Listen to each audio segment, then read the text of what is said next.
Your light breaks through our deepest fear. You make the broken heart rejoice. In you we find our voice. We lift you high above the skies. With every breath our praises rise. Your love, it never fades away. We worship you both night and day.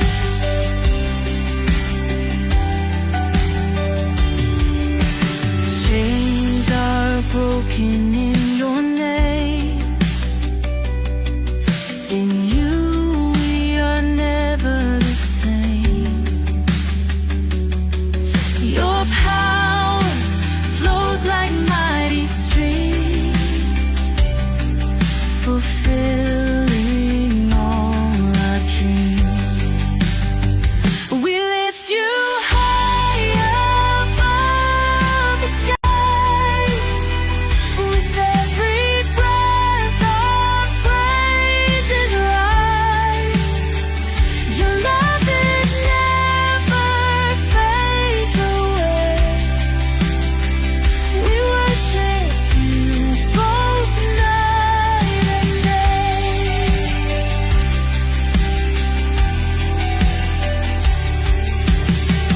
Your name is power, life, and peace. By your word our fears release. You are the hope that fills our soul. In you we find our goal. We lift you high above the skies. With every breath our praises rise. Your love, it never fades away.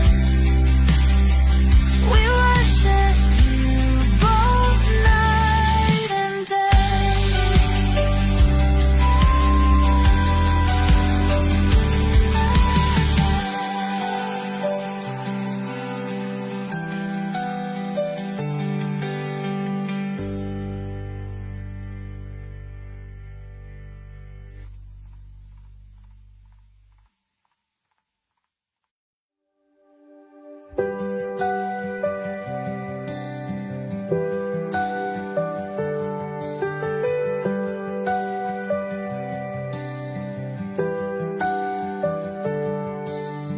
Darkness fades when you are near.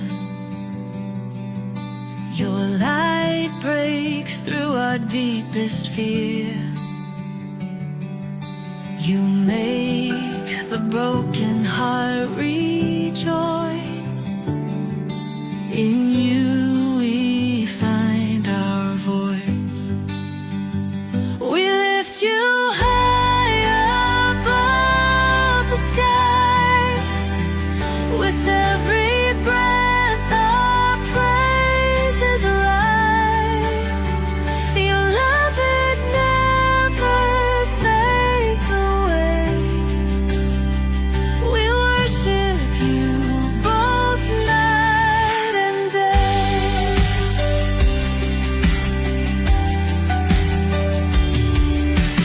Chains are broken in your name.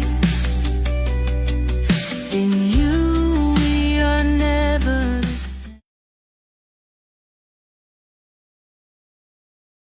Hello and welcome sa Russia TV mga kapatid. So, pasensya sa boses ko dahil meron tayong something dito sa throat, pero tuloy-tuloy pa din tayo dito mga kapatid. So, ang debate natin is between MCGI and Islam mga kapatid. Patungkol dito sa topic na patutunayan ng ating affirmative na si Jesus ay Diyos na nagkatabang tao at siya ay umiiral na simula pa ng una ayon sa Biblia. So mamaya papaliwanag to ng ating affirmative. So affirmative natin si Brother Mario ng MCGI or ang dating daan.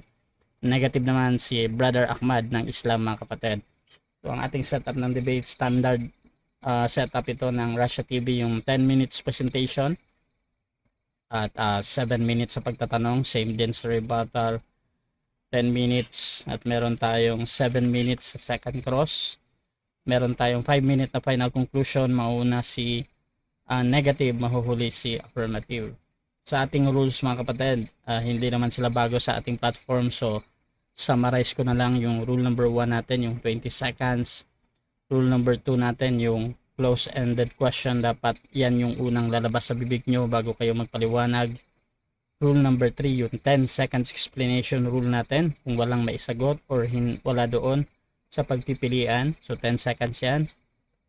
Rule number 4, doon lang kayo magtanong, kung ano ang tanong, ayun ang sasagutin. Rule number 5, sa first stand doon lang kayo dapat magtanong, at sa rebuttal pwede nang itanong ang lahat. Rule number 6, 2 warning galing sa akin, may disiplina yan, minus 1 minute sa time niya. Rule number 7, isang objection lang at isang clarification every question, at no objection during final conclusion. Rule number 8, no insult about physical appearance, kasama doon yung mga pagmumura na alam natin kahit pa tama ito para sa inyong tinaaniban, so hindi ko pinapayagan yung mabanggit. Rule number 9, no challenge question. At rule number 10, pwede kayo magtanong ng sensitive na paksa, pero pwede ding tanggihan ito. Rule number 11, disconnection time limit, 7 minutes lang ako maghihintay. Rule number 12, may kapangyarihan ako magtakda ng bagong rules kung yung hindi nakasaad dito, kung ito lang naman ay kinakailangan. Rule number 13, bilang moderator, ako ay nagsisilbing tagapangasiwa lamang na debate na ito, at hindi ako responsible sa anumang pananaw, paniniwala o pahayag ng mga debater. Ang mga sagot at opinion ay pananagutan ng mismong nagsasalita. So by the way, mga kapatid, ako nga pala si Rasha Vista. Ako ay isang Catholic, at ako yung tatayong moderator, streamer, timer sa debate na ito. So sumasang-ayon ba ang ating affirmative sa lahat ng nabanggit? Okay, sang-ayon po ako, Bro Rasa. Sumasang-ayon din ba ang ating negative? Yes, Brother Rasha, sumasang-ayon tayo sa anumang rules ng debate na ito. Okay. So, before natin simulan ang ating debate, syempre gusto ko muna kayo magpakilala sa ating audience, at baka pwede nyo ding ikwento kung paano nagsimula ang debate na ito. Saan ba ito nag-umpisa? Nahin natin ang ating affirmative. Pakilala ka, kapatid. Ako po si Bro Mario ng MCGI Believers. Binabati ko kayo ng magandang umaga. Ang katotohanan nito, ako ang humamon sa kanya sa debate. Yan kasi nakita ko na meron siyang mga laban na pinaniniwalaan niyang si Jesus ay hindi Diyos at isang tao. Kaya nagpa siya kung hamunin siya para magdebate kami patungkol sa paksa na to. Yan. Salamat sa inyo, mga kapatid.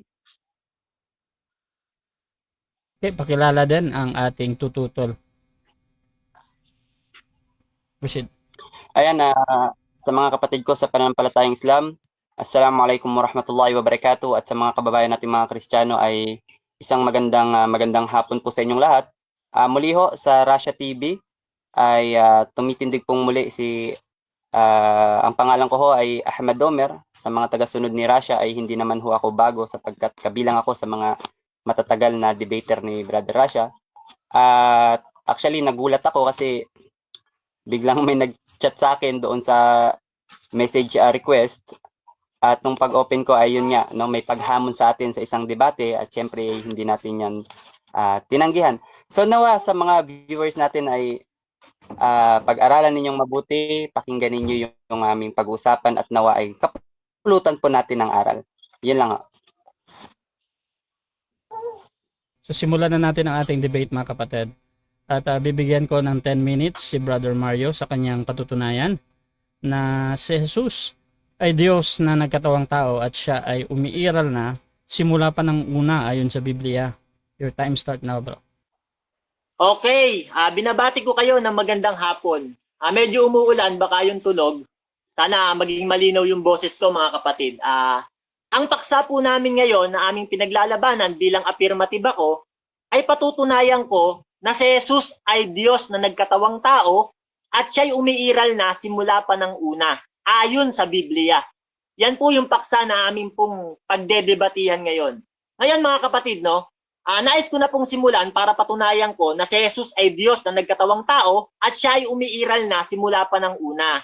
Ngayon, nais kong basahin sa isang talata sa aklat ng Juan ng 1:18, nais ko pong dito simulan. Sabi po rito, walang taong nakakita kailanman sa Diyos. Yan.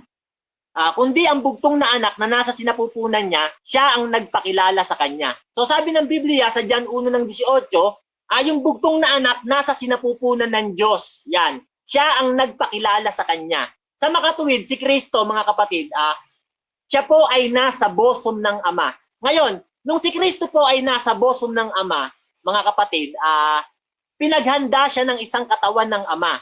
Hebreo 10:5, sabi diyan, hain at handog ay hindi niya ibig, ngunit isang katawan ang sa akin ay inihanda mo. So sabi ng Biblia, sa pamamagitan ng Espiritu, nagsasalita si Kristo, hain at handog ay hindi mo ibig, ngunit isang katawan ang sa akin ay inihanda mo. So sa Biblia, sinasabi na pinaghanda si Kristo ng isang katawan. Kaya naman, itong ating Panginoong Jesucristo ay pumasok sa sanlibutan. Pilipos 2:5-7. Ganito ang sabi niya, diyan, magkaroon kayo ng pag-iisip na ito'y na kay Kristo Jesus din naman. Pagamat siya'y nasa anyong Diyos, ay hindi niya inaring nararapat panangnan ang pagkapantay niya sa Diyos. Kundi bagkus hinubad niya ito at nag-anyong alipin at nakitulad sa tao. So sabi ng Biblia, no, si Kristo nag-anyong alipin at nakitulad sa tao. Hinubad niya ang kanyang pagka-Diyos, yung pagkapantay niya sa Diyos. Yan, malinaw yung talata na yan, kapatid. Pilipos 2:5-7. Kaya naman, ang ating Panginoong Jesucristo, nung nasa sinapupunan siya ng Ama, sabi sa aklat ng awit ng 2:7, sabi diyan, aking sasaysayin ang tungkol sa pasya. Sinabi ng Panginoon sa akin, ikaw ay aking anak, sa araw na ito ay ipinanganak kita. Yan. Si David po, nagsasalita siya diyan sa pamamagitan ng Espiritu na sinasabi ng Panginoon na sasaysayin ni David yung kanyang pasya, yung tungkol sa pasya, na sinasabi ng Panginoon na ikaw ay aking anak at sa araw na ito ay ipinanganak kita. Yan. Yan pong talata na yan sa awit ng 2:7, tumutukoy po yan kay Kristo. Yan, siya po ay ipinanganak ng Ama. Ewan ko kung tutol yung ating kapatid dyan na si Kristo, sinasabi ng Ama sa pamamagitan ng Espiritu, siya'y ipinanganak ng Ama. Ngayon mga kapatid, no, para patunayan natin na si Kristo ay talagang umiiral na simula pa ng una, ganito po ang sabi sa isang talata ng Kolosas ng 1:16-17. Ganito po ang ating mababasa. Sapagkat sa kanya nilalang ang lahat ng mga bagay, sa sangkalangitan at sa sangkalupaan, na mga bagay na nakikita at ang mga bagay na di nakikita, maging mga luklukan o mga pasakop o mga pamunuan o mga kapangyarihan, lahat ng mga bagay ay nilalang sa pamamagitan niya at ukol sa kanya. At siya una sa lahat ng mga bagay. At ang lahat ng mga bagay ay nangabubuhay dahil sa kanya. So sinasabi ng Biblia, mga kapatid, dito sa Kolosas ng 1:16-17, lahat ng mga bagay ay nilalang sa pamamagitan niya at ukol sa kanya. At siya ang una sa lahat ng mga bagay. At ang lahat ng mga bagay ay nabubuhay dahil sa kanya. Yan, sabi ng Biblia, no? Siya ang una sa lahat ng mga bagay. Sino yan? Siyempre, yung ating Panginoong Hesus. Ayon yan sa Biblia. Ano pa ang sabi sa isang talata sa sulat ni Apostol Pablo? Dito rin natin mababasa sa Hebreo ng 1:2. Ganito ang sabi. Ay nagsasalita sa atin sa huling araw na ito sa pamamagitan ng kanyang anak na siyang itinalaga na tagapagmana ng lahat ng mga bagay na sa pamamagitan naman niya'y ginawa ang sanlibutan. So sabi ng Biblia, no, ng ating apostol, sa pamamagitan niya ginawa ang sanlibutan. Ibig sabihin mga kapatid, si Kristo talagang umiiral na simula pa ng una. Kaya nga pinatototohanan ko mga kapatid na si Kristo ay nagkatawang tao. Yan. At hindi siya talagang tao. Siya ay Diyos na nagkatawang tao. Kasi nga, sabi ng Biblia, na sa pamamagitan naman niya'y ginawa ang sanlibutan. Hebreo 1:2. Yan. Bakit? Kasi nga, mga kapatid, Bakit sa pamamagitan ni Kristo ginawa ang sanlibutan? Ayon naman sa unang Korinto 1:24, ganito ang sabi ng ating apostol, ngunit sa mga tinawag, maging mga Hudyo man o Griego, si Kristo ang karunungan at kapangyarihan ng Diyos. So sinasabi ng Biblia na sa mga tinawag, maging mga Hudyo man o Griego, si Kristo ang karunungan at kapangyarihan ng Diyos. Yan, malinaw yan, sinabi ng Biblia. Ewan ko kung tutol yung ating kapatid yan na si Kristo ang karunungan at kapangyarihan ng Diyos. Lahat pala ng bagay na nilalang dito sa lupa, ginawa sa pamamagitan ni Kristo. Bakit? Siya kasi ang karunungan at kapangyarihan ng Diyos. Anong katunayan? Sabi sa Juan ng 1:3, ganito ang sabi, ang lahat ng mga bagay ay ginawa sa pamamagitan niya. At alinman sa lahat ng ginawa ay hindi ginawa kung wala siya. Yan, sabi ng Biblia, lahat ng bagay ay ginawa sa pamamagitan niya. Yan. At alinman sa lahat ng ginawa ay hindi ginawa kung wala siya. Yan. Lahat pala ng bagay ginawa sa pamamagitan ni Kristo. Malinaw na umiiral na si Kristo nung una pang panahon, sabi ng Biblia. Hindi magagawa kung wala siya. Ayon naman yan kay Apostol Juan sa Juan ng 1:3. Aakyat tayo sa 10 at sa 11. Sa 11, ganito naman ang sabi. Siya'y nasa sanlibutan at ang sanlibutan ay ginawa sa pamamagitan niya at hindi siya nakilala ng sanlibutan. Siya'y naparito sa sariling kanya at siya'y hindi tinanggap ng mga sariling kanya. Sabi ng Biblia, siya'y nasa sanlibutan at ang sanlibutan ay ginawa sa pamamagitan niya at hindi siya nakilala ng sanlibutan.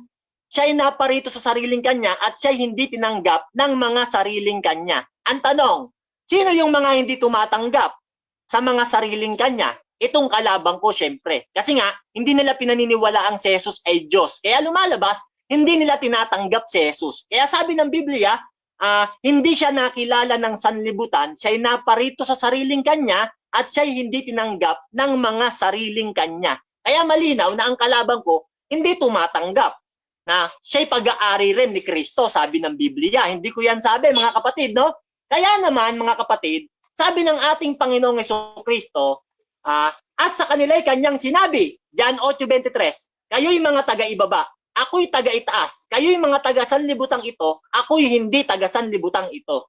Yan, sabi ni Kristo, taga-ibaba kayo, ako'y taga-itaas, taga-rito kayo sa sanlibutan, hindi ako taga-rito sa sanlibutan, sabi ni Kristo. Malinaw yan na napapatunayan ko talaga na siya'y umiiral na simula pa ng una. Kahit naman siguro magsalita ako ng magsalita dito, hindi naman ako mauunawaan ng kalabang ko kasi sabi sa 2 Timoteo 3:7 na lagi silang nagsisipag-aral, kailanman ay hindi nakarating sa pagkaalam ng katotohanan. Yan, bakit? Aral sila ng aral, sabi ng Biblia, hindi sila makakarating sa pagkaalam ng katotohanan. Bakit? Mateo 13:13. Kahit umunawa sila ng umunawa, hindi sila makakaunawa. Meron palang mga tao na hindi makakaunawa, kahit sabihin mo na yung katotohanan na sinasabi ng Biblia. Ang tanong, bakit hindi sila makaunawa? Mateo 13:19. Ang hindi nakakaunawa ay pinaroroonan ng masama. Yan. Kaya pala merong mga taong hindi makaunawa, pinaroroonan sila ng masama. Ang tanong, sino ang masamang pumaparoon sa kanila? Lucas 8:12. Ang mga binhing nahulog sa daan ay ang mga nakinig. Kung magkagayon, dumarating ang dyablo at kinukuha ang salita sa kanilang puso upang wag silang magsisampalataya at maligtas. Yan, mga kapatid, Kaya pala may mga taong hindi nakakaunawa, dumarating ang dyablo, kinukuha ang salita sa kanilang puso upang sila'y wag magsisampalataya at maligtas. Ang tanong, sino ba yung mga hindi sumasampalataya kay Kristo? Siyempre, yung kalabang ko. Kaya nga kinukuha ng dyablo ang salita sa kanilang puso. Bakit? Sabi ng awit ng 82:5, hindi nila nalalaman ni nauunawa man, sila'y nagsisilakad paroot parito sa kadiliman. Yan. Meron palang mga taong lumalakad sa kadiliman. Bakit? Kahit meron kang kayamanan, kung di ka naman nakakaunawa, sabi ng Biblia, para kang hayop na mamamatay din. Walang kwenta ang buhay mo sa lupa kung hindi ka nakaunawa ng katotohanan. Ganito ang sabi sa awit ng 49:20. Ang isang taong mayaman pero walang pangunawa ay tulad ng mga hayop na mamamatay. Yan. Kung wala kang pangunawa, matutulad ka lang sa isang hayop na mamamatay. Sabi sa Kawikaan ng 5:23, mamamatay sila sa kakulangan ng turo. Yan. Meron palang mga tao na dumating na lang sa kanila ang kamatayan, hindi sila nakaunawa ng katotohanan. Namatay sila sa kakulangan ng turo. Bakit? Ayaw kasi nilang paniwalaan si Kristo. Sa kanilang paniniwala, si Jesus ay tao at hindi Diyos. Okay, so dyan nagtatapos ang unang pahayag ng ating affirmative. Dako tayo sa unang pagtatanong ng ating negative. Brother Ahmad ng Islam, your time start now.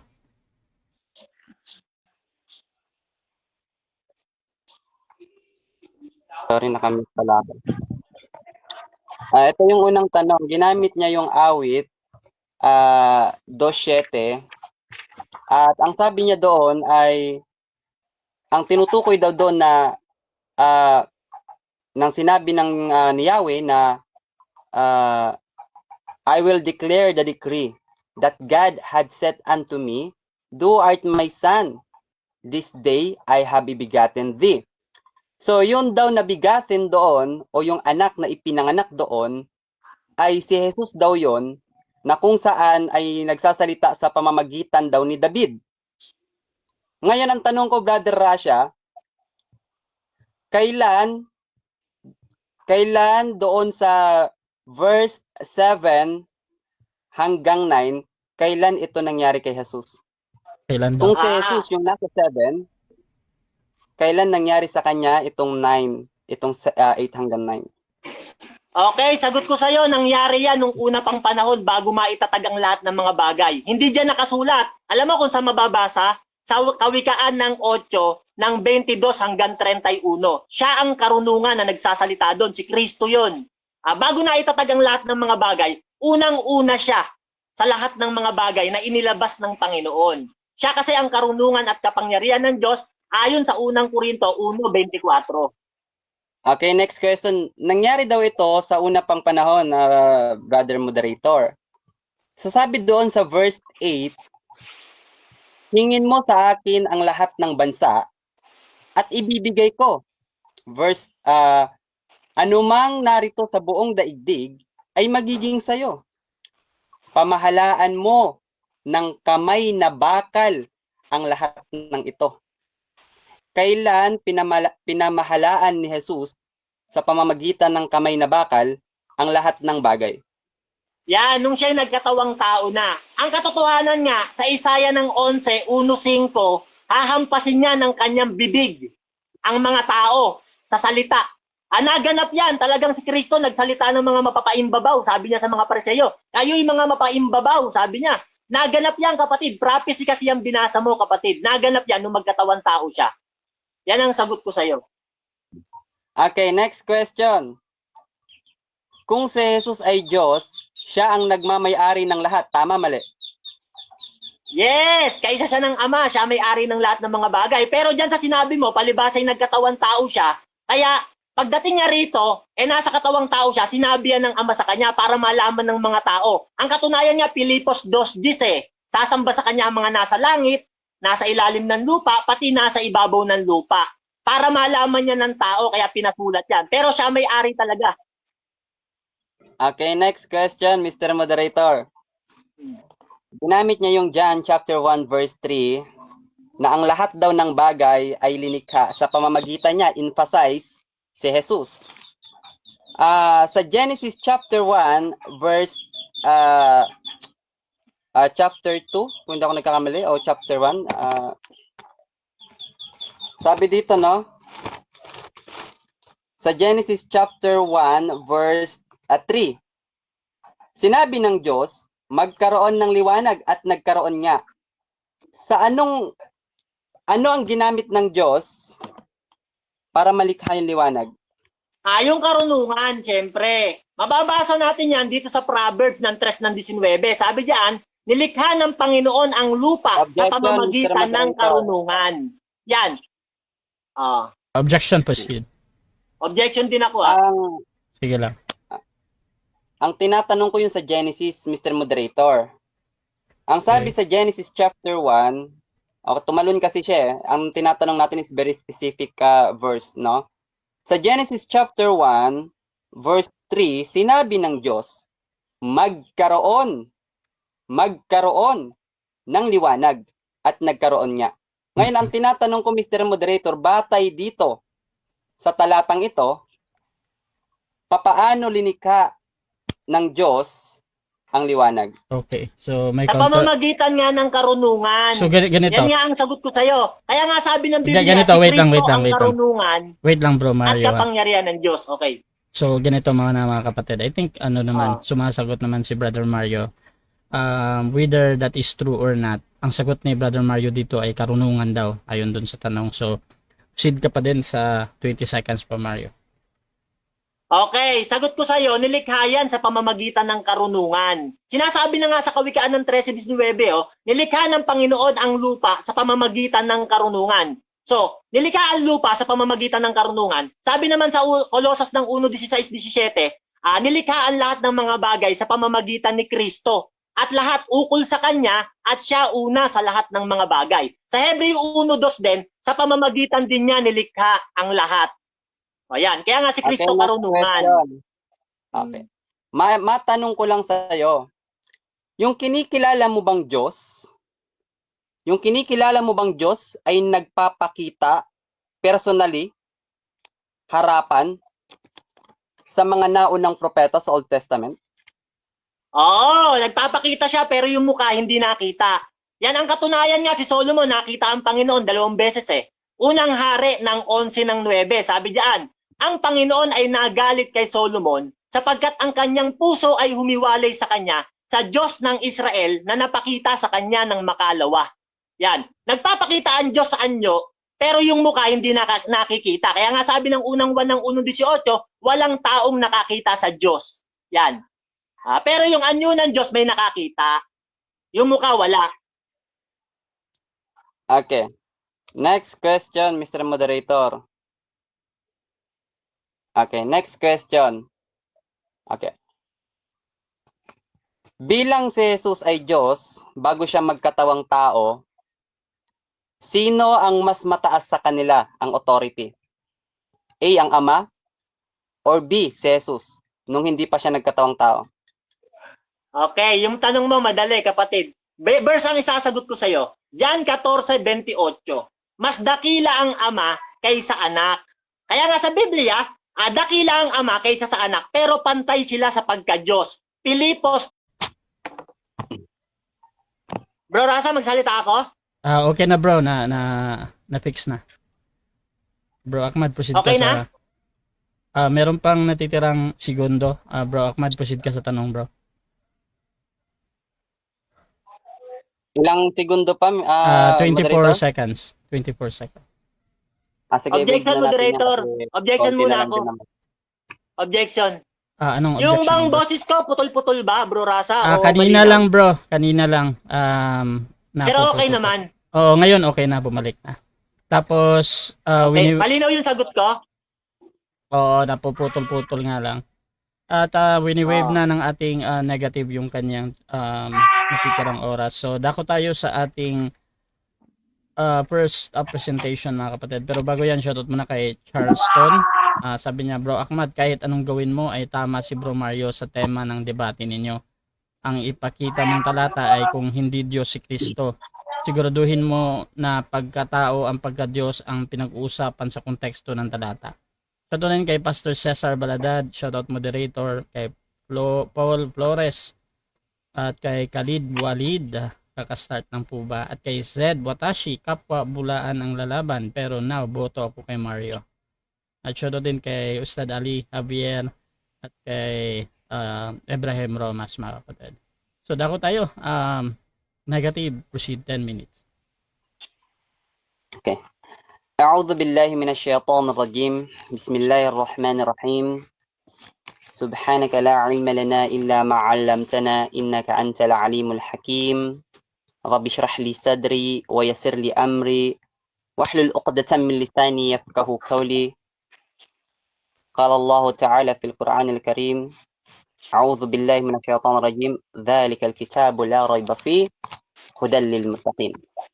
Assalamualaikum warahmatullahi wabarakatuh at magandang hapon sa ating mga kababayang mga Kristiyano.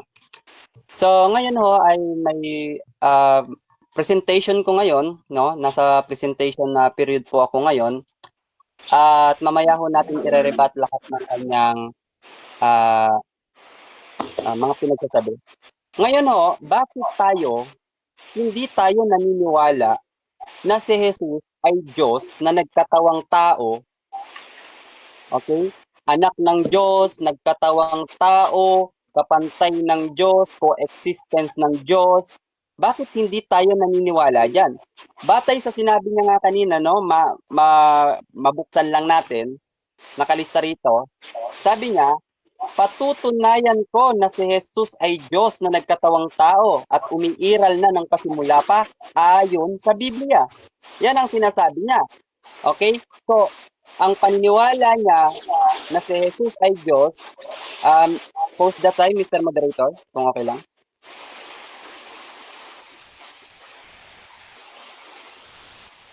Oh, medyo nakaka-distract yung yung background ni Mario. Mute bro. Mute bro. Tayo pala yung ingay na yan. Mute bro. Okay, thank you. So ngayon, dadalhin natin si Mario sa tinatawag na deductive argument. Hindi ko alam kung familiar si Mario sa ganitong estilo ng argumento. Tinatawag itong deductive argument. Okay? So ngayon, magkakaroon ho tayo, no? Magkakaroon tayo ng mga premises sa akin hong presentation. Premise number 1, naway magiba ito ni Mario. Okay?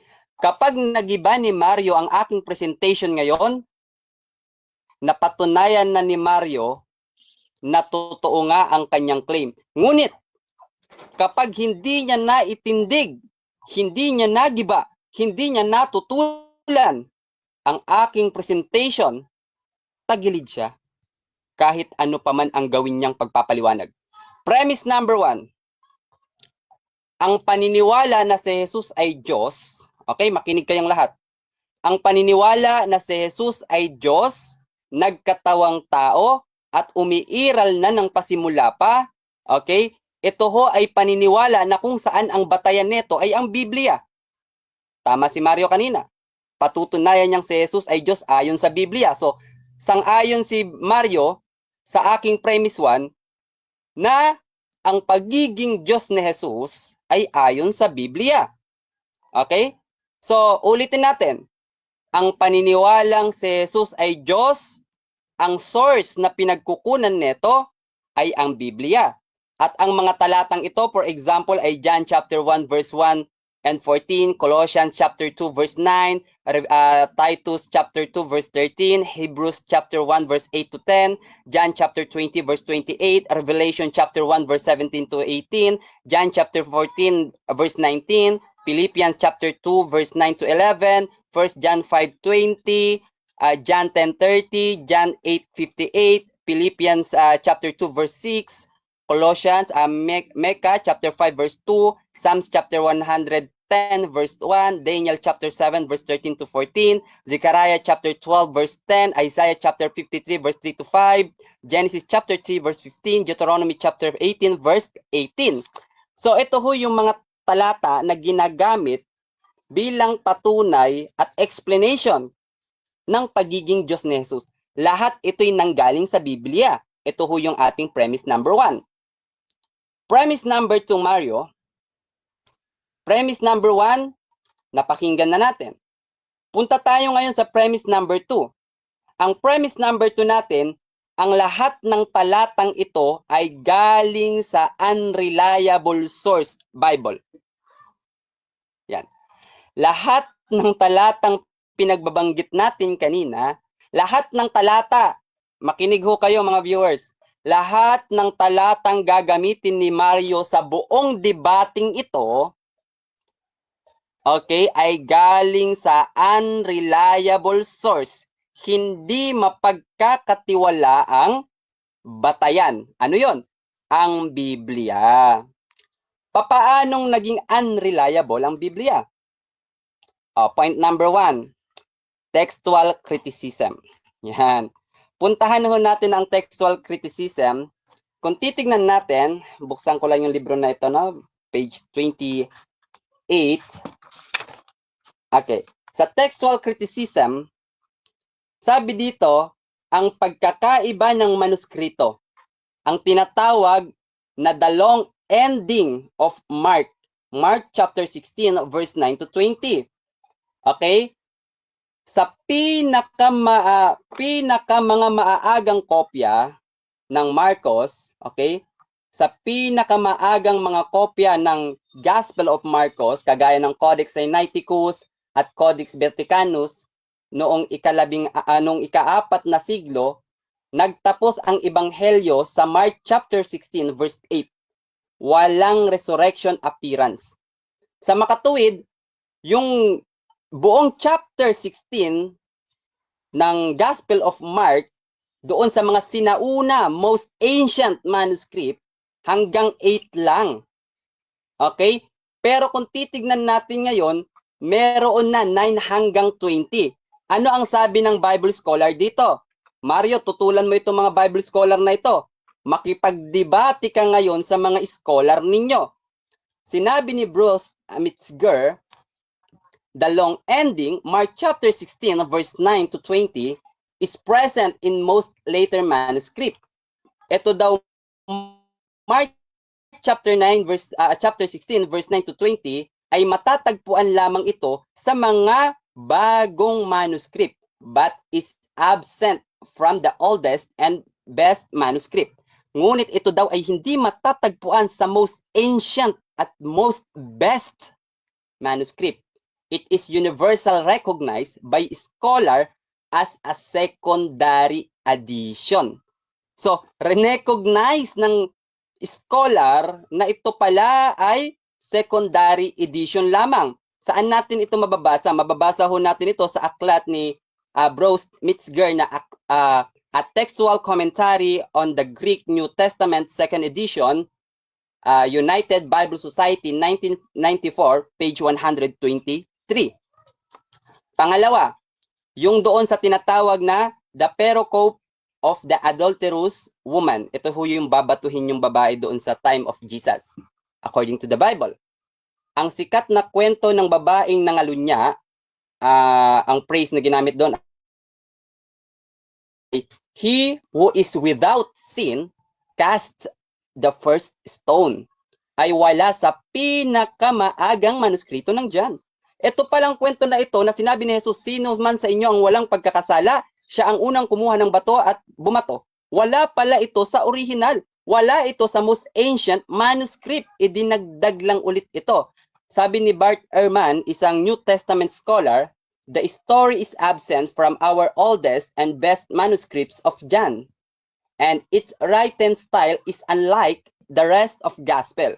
It was almost certainly added by later scribes. Saan natin ito mababasa? Sa The New Testament, a historical introduction to the early Christian writing, Oxford University Press 2011, page 223. So, yun ho ay sa textual criticism pa lang. Punta naman ho tayo sa internal contradiction, no? Kung titingnan natin sa internal contradiction, okay, ito ho yung kaganapan na kung saan ay bibisitahin si Jesus sa kanyang libingan. May mga babae ho na bumisita doon sa kanya pagkasapit ng linggo. So ngayon, ang problema doon, ilan ba talaga ang babae na bumisita doon sa libingan ni Jesus? Letter A, Matthew chapter 28 verse 1, dalawang babae, si Maria Magdalena at ang isa pang Maria. Or B, Marcos chapter 16 verse 1, tatlo daw, si Maria Magdalena, Maria na ina ni Santiago, at si Salome. Or C, Luke chapter 24 verse 10, marami, Maria Magdalena, Juana, Maria na ina ni Santiago, at iba pang mga kababaihan.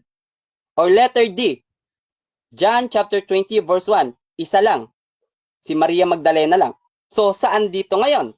Saan dito ngayon ang totoong pangyayari?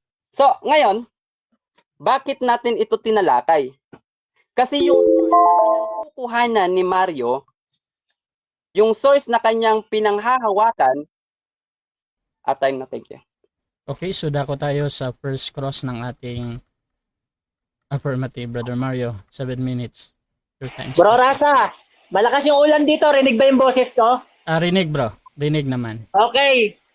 Sige, kahit malakas ulan, tuloy natin to. Ito, tanong ko sa'yo. Sabi mo sa Mark 16, natapos na ang ebanghelyo.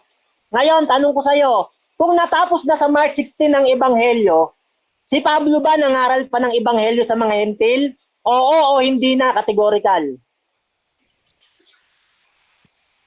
Yes, natapos na. Okay? Natapos na. Yes, Mr. Moderator, natapos na. Kasi ang gospel, Objection, Okay. moderator. Ang tanong ko, kung natapos na ang ebanghelyo, tanong ko sa kanya, si Pablo ba nangaral sa mga hentil ng ebanghelyo? Kung tapos na, bakit nangaral pa si Pablo ng ebanghelyo? Tama ba na si Pablo nangaral ng ebanghelyo? Oo o hindi, categorical. Okay. Brother Ahmad, meron ka bang counter objection or ready ka nang mamili? sasagot tayo, Mr. Moderator. Okay. Nangaral ba daw si Pablo? Proceed bro. Yes, according sa Bible, nangaral si Pablo ng ebanghelyo ni Kristo at hindi ang sarili niyang ebanghelyo. Sa makatuwid, tapos na ang ebanghelyo, ipinapangaral na lang ni Pablo. Okay? Hindi kagaya dito sa Mark 16, may dagdag. Idinagdag yung chapter verse 9 to 20 kasi wala naman talaga yan sa most ancient manuscript. Okay, next question. Kung natapos na ebanghelyo, sabi mo natapos na, bakit nangangaral pa si Pablo ng ebanghelyo? Para saan yung kanyang pinapangaral? Sa kaligtasan ba o papunta ng impyerno? Categorical.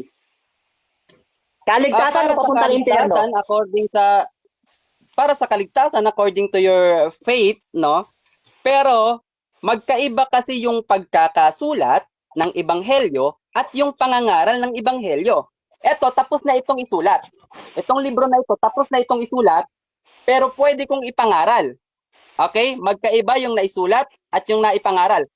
Yung mga pangyayari na ipinapangaral ni Pablo, tapos nang nangyari yun, ipinapangaral niya na lang. Tanong, kailan nagsimulang ipangaral ang ebanghelyo ayon sa Biblia? Anong sitas? Kailan nagsimula? Alam mo ba ito o hindi? Categorical. Objection, Mr. Moderator. Magtanong siya batay sa mga pinaglalatag ko. Ang dami kong talatang pinaglalatag Objection din ako, kanina. moderator. At batay Okay. sa rules of debate, Okay. batay sa rule of debate ay ang question ay batay lamang doon sa Okay, so pag presentation. sinabi talaga na hindi niya panilatag yan, automatic next question yan, Brother Mario. So, Wala proceed. ko objection doon, bro Rasa. Wala bro, automatic next question yan. Ayun sa rules. Okay. Tanong ko sa'yo, sabi mo, nirecognize ng scholar na ito ay secondary lang ang Bible. Sabi ng Biblia sa Jeremias ng 17 ng 5, sumpain ang taong tumitiwala sa tao. Tanong ko sa'yo, tama ba ang Biblia na sumpain ang taong tumitiwala sa tao? Tama ba ito o mali? Categorical. Mali. Okay? Maling-mali. Bakit mali? Kayo nga na mga MCGI, nagtitiwala kayo kay Soriano. Sumpain kayo na nagtitiwala kay Soriano na tao. Okay? Sa papaanong paraan kayo nagtitiwala kay Soriano? Pinagkakatiwalaan nyo kung ano yung mensaheng sinasabi niya, pinagkakatiwalaan siya. Mantakin mo, pinagkatiwalaan nyo ng milyon, sumpain ang taong nagtitiwala sa tao. Okay, next question. Yan. Ang pinagkakatiwalaan namin kay Soriano, yung aral, hindi si Soriano. Ang tanong ko sa'yo, tama ba ang Biblia na sinabi, sumpain ang taong tumitiwala sa tao? Sagot mo, mali. Ibig sabihin pala, kapatid, mali ang sabi ni Jeremiah sa 17 ng 5. Tanong ko sa'yo, sino mas matalino, ikaw o si Jeremiah? Wait lang bro Mario. Objection. Objection muna tayo. Negative, anong objection? Magtanong siya, wag siyang mag-rebut doon sa sagot ko. Kasi wala pa tayo sa rebuttal period. Okay. Counter objection, meron ba? Okay. Ang counter objection ko, pinaparatangan niya ako na tumitiwala daw ako kay Soriano. Sabi ng Biblia, sumpain ng taong tumitiwala sa tao. At tinitiwalaan ko yung aral, hindi tao. Okay. Minamali niya yung Jeremiah 17:5. Kaya tinanong ko siya ulit. So ganito na lang mga kapatid ha. So sa premise kasi Brother Mario, dapat connected yun sa itatanong mo ba. Kaya nafe-feel ng ating kabilang panig na nire-rebat mo daw yung sagot niya. Kasi ang gawain mo lang talaga ay magtanong. So ganito, you can rephrase your question direct as possible. Brother Mario, proceed bro. Okay, sabi mo hindi umiiral si Kristo simula pa ng una. Tanong ko sa'yo, taga saan ba talaga si Jesus? Taga lupa o taga langit? Categorical sagot. Tagalangit, Mr. Moderator. Okay? Amen. Sapagkat lahat naman tayo ay nag-e-exist na bago pa tayo likhain ng Diyos. Okay, Jeremiah chapter 1 verse 5. Si Jeremiah hindi pa ipinapanganak, pinili na bilang propeta. So bago pa man tayo likhain lahat, ay nasa isip na tayo ng Diyos na tayo'y mag-e-exist.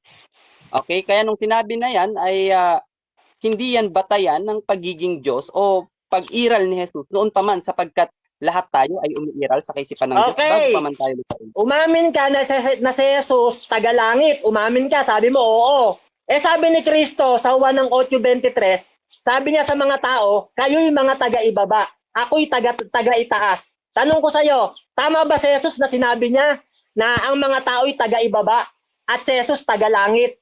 Magkaiba yon. Tama ba si Jesus doon? Tama siya o mali? Categorical. Mali siya doon. Oo. Okay, bakit siya mali doon? Objection, Mr. Moderator. Nandito tayo sa formal debate, then be professional. Okay. Kasi medyo nakaka-interrupt yung ano. Okay, so nadidistract siya Brother Mario sa pagtawa mo. So ganito bro, mag-mute ka kung gusto mong tumawa dyan. Brother Ahmad, 20 seconds ulit sa iyong pagsagot bro. Proceed bro. Okay, thank you. Mali siya doon. Okay? Kasi si Maria, di ba tagalangit siya? Tagalangit din si Maria. Hindi mo matututulan 'yon. Pangalawa, ibig sabihin, wait sabi lang bro, mo, hindi pa mali. tapos bro Mario. Sorry. Okay, Tuloy. Tuloy. okay. Pangalawa, doon sa presentation ko, Mr. Moderator, sinabi ko sa kanya, lahat ng talatang gagamitin mo, hindi magme-make sense. Bakit? Bible Next is question. unreliable source. Next question. Maliban na Okay. lang, Sabi mo, patunayan mo, Ang reliable paglalabanan natin, kapatid, lilinawin ko sa iyo ayon sa Biblia. Kung hindi ka pala naniniwala sa Biblia, bakit ka lumalaban ng ayon sa Biblia? Tanong ko sa iyo.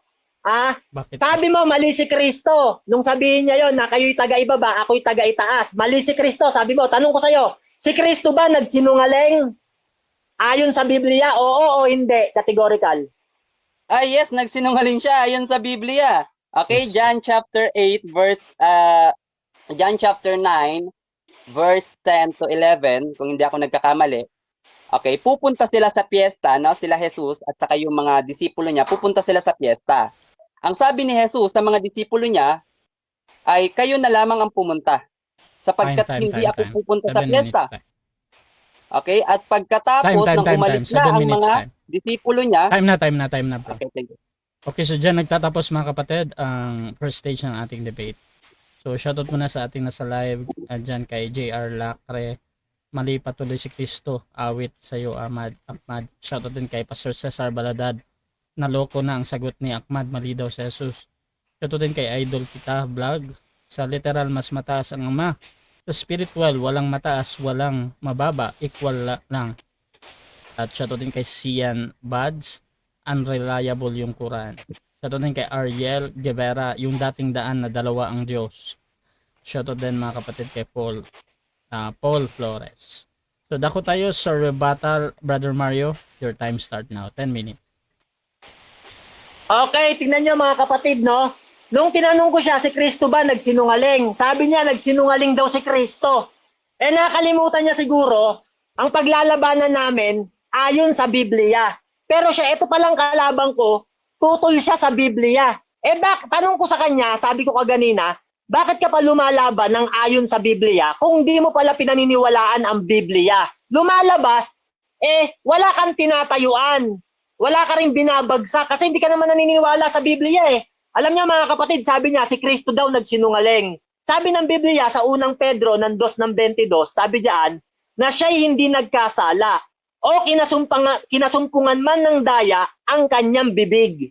Yan, sabi ng Biblia, no? Hindi nagkasala si Kristo o kinasumpungan man ng daya ang kanyang bibig. Pero dito pala sa kalabang ko, si Kristo daw nagkasala. nagsinungaling daw si Kristo. Tapos sabi niya pakaganina, tinanong ko siya, sabi ko, tama ba si Kristo na sinabi niya, ako'y taga-langit at kayo'y taga-ibaba? Sabi niya, mali daw si Kristo. Yan mga kapatid, no? Makikita nyo mga kapatid, no, na mas tumitiwala siya doon sa mga aral ng Bible scholar kesa sa sinasabi ng Biblia. Mali pala ako nang nakalaban. Bakit pala tayo maglalaban? Hindi ka pala naniniwala sa Biblia. Ang paglalabanan natin ayon sa Biblia. Ibig sabihin, bagsak ka na. Talo ka na. Ayon nga sa Biblia pag-uusapan Dapat ang binigay, ang umuo ka na paksa ayon sa Quran. Biblia kapatid Kung di ka pala naniniwala sa Biblia at sinasabi ng Biblia na Diyos si Kristo, ikaw ayaw mong paniwalaan, bagsak ka na. Dapat ang paksa ayon sa Quran. Ibig sabihin, wala kang kwentang kalaban. Lumalabas kapatid, sabi mo pa kaganina, ni-recognize ng scholar na ito ay secondary lang yung Biblia.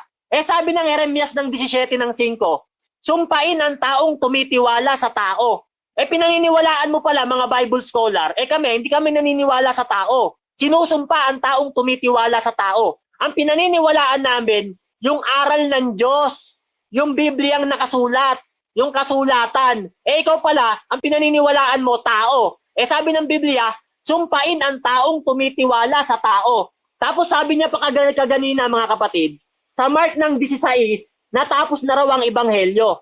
Tinanong ko siya, sabi ko sa kanya, kung natapos na ba ang ebanghelyo, si Pablo ba nangaral pa ng ebanghelyo sa mga hentil? Sabi niya, yes. Sabi mo, natapos na ebanghelyo. Lumalabas, sinungaling ka. Magkaharap tayo, nagsisinungaling ka. Ikaw nagsasabi natapos na pero si Pablo nangaral pa pala ng ebanghelyo. Kung natapos na, sabi ko, bakit pa nangaral si Apostol Pablo ng ebanghelyo? Sumagot naman siya, iba raw yung pinapangaral ni Pablo na ebanghelyo. Natapos na daw kasi yon. Tinanong ko siya, ano ba yung ebanghelyong pinapangaral ni Pablo? Kaligtasan ba o papunta sa impyerno? Sabi niya, kaligtasan. Ibig sabihin pala, patuloy pa rin ang ebanghelyong ipinapangaral, yung kaligtasan. Lumalabas, nagsisinungaling ka sa harap ng maraming tao. Kasi ang paglalabanan natin ayon sa Biblia Hindi naman ayon sa Quran. Lumalabas, napakasinungaling mo ngayon. Ngayon, kapatid, ganito, no? Hindi na ako magtataka bakit hindi ka nakakaunawa. Kasi sabi ng Biblia, sa awit 92 ng 6, ang taong hangal ay hindi nakakaalam, ni nauunawa man, ito ng mangmang. Yan, sabi ng Biblia, yung taong hangal, hindi nakakaalam na ni nakakaunawa man. Ito ng mangmang. Yan, ibig sabihin, sabi ng Biblia, ang hindi na mga nakakaunawa ay mga mangmang. Yan, baka tutol ka dyan. Kaya pala ikaw, naniniwala ko, ang layo ng mga pangunawa mo sa Biblia, sinasabihan ka ng Biblia na ang taong hindi nakakaunawa ay mangmang. Yan kapatid, no? Bakit ba mahalaga na ang tao'y makaunawa? Yan, no? Sabi sa Kawikaan ng 3:13, mapalad ang taong nakasumpong ng karunungan at ang taong nagtatamo ng kaunawaan. Sabi ng Biblia, mapalad ang taong nakasumpong ng karunungan at nagtamo ng kaunawaan. Pero ang problema, ang kalabang ko, hindi nakasumpong ng unawa, hindi pa nakasumpong ng karunungan. Sabi sa Isaiah ng 24:29, ang namamali sa diwa, nakakarating sa pagkaunawa. Pero yung kalaban ko, mali na nga sa diwa, mali pa sa pagkaunawa. Biruin nyo, sabi niya, si Kristo raw nagkamali. Nakalimutan nyo yata, ang laban namin ayon sa Biblia. Sinasabi ng Biblia, si Kristo hindi nagkasala, hindi nasumpungan ng daya ang kanyang bibig. Ibig sabihin, kontra siya sa Biblia. Ibig sabihin, lumalabas, nagsisinungaling ka sa harap ng maraming tao at ang nagpapatotoo sa iyo, Biblia. Kasi ang paksa, patutunayan ayon sa Biblia, hindi ayon sa Quran. Lumalabas, bakit pa tayo naglalaban? Dapat lumabang ka ayon sa Quran. Ikaw pala, tumitiwala ka sa mga Bible scholar, hindi sa Biblia. Sa susunod, huwag ka nang lalaban ayon sa Biblia. Kasi nga, hindi ka naman naniniwala sa Biblia Biruin mo kahit sinasabi ng Biblia, si Jesus hindi nagkasala, minamali mo si Jesus.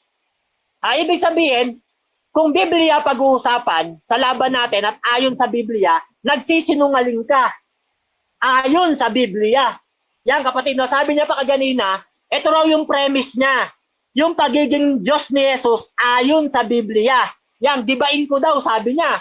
Eh kung gigibain natin yan, eto babasa ko. Swerte ka, umuulan.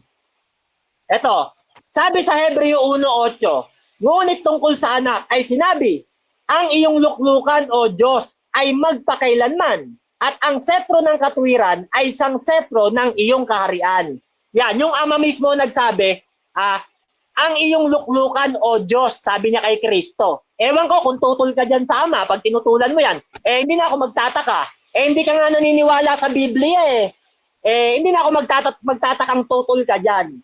O, sabi naman ng Colosas 2:9, nung si Kristo magkatawang tao, sabi diyan, sapagkat sa kanya nananahan ang buong kapuspusan ng pagka-Diyos sa kahayagan ayon sa laman. Sabi ng Biblia, nananahan kay Kristo ang buong kapuspusan ng pagka-Diyos sa kahayagan ayon sa laman. Yan, sabi yan ng Biblia. Hindi na ako magtataka, hindi ka naman naniniwala sa Biblia. Kaya lumalabas, talo ka na. Kasi ang paksa na pinag-uusapan natin, ayon sa Biblia. Kung pinapamalian mo Biblia, lumalabas, talo ka na. Bakit? Hindi ka naman naniniwala sa Biblia, kapatid. Bakit ka pa lumalaban? Sa susunod, wag yun ang padebatihin to sa rasa. Dapat nang ayon sa Biblia, dapat ayon sa Quran. Lalaban ka pala ng paksa, mag-oo ka. Quran pala ang gusto mong labanan. Hindi ka pala naniniwala sa Biblia. Ano ipaglalaban mo? Ibig sabihin, lumalabas, bagsak ka na. Kapatid, yan no? Ikaw yung sinasabi ng Biblia na darating na lang ang kamatayan, hindi ka pa nakaunawa. Kawikaan ng 5:23. Bakit? Mateo 13:13. Kaya pala hindi kayo nakakaunawa kasi nga, pinaroroonan kayo ng masama. Yan. Yung doon pala sa relihiyon nyo, merong pumaparoon ng masama. Bakit? Kasi kayo yung binulag ng Diyos ng kasamaan ng sanlibutang ito. 2 Korinto 4:4. Bakit?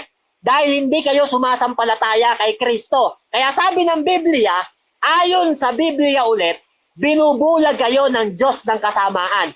Ayon sa Biblia. Yan ang paksa natin. Ayon sa Biblia. Kung tututulan mo yan, ayon sa Biblia. Yan, itatak mo sa utak mo.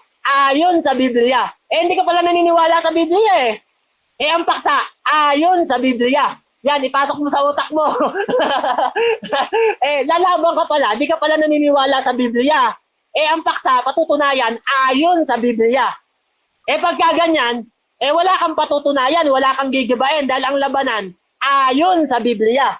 Yan, kaya inuulit-ulit ko para pumasok sa kakokote mo na ang pinaglalabanan natin at dapat paniwalaan, ayon sa Biblia. Yan, kapatid, no? Siguro ang sakit sa utak niyan. Yan, salamat sa inyo mga kapatid.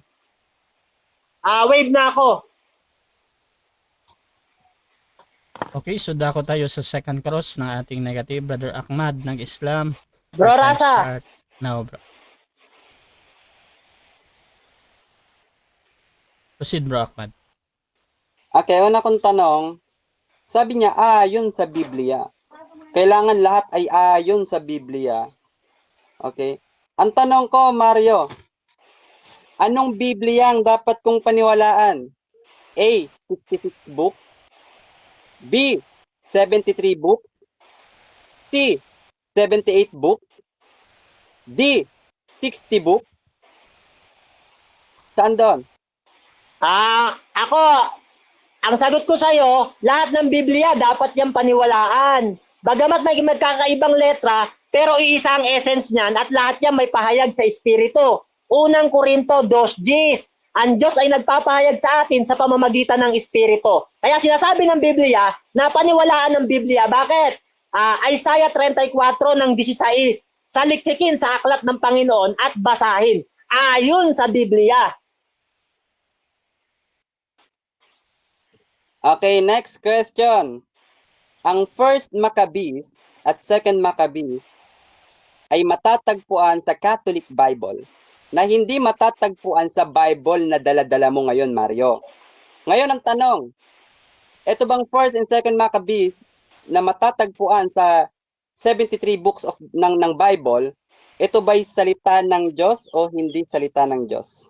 Salita ng Diyos, ang Biblia, unang Pedro 1:20. Hindi nang galing sa sariling pagpapaliwanag ng tao, kundi sila'y naudyukan ng Objection muna, Espiritu time Santo stop kaya muna. naisulat. Mario, wait lang ha.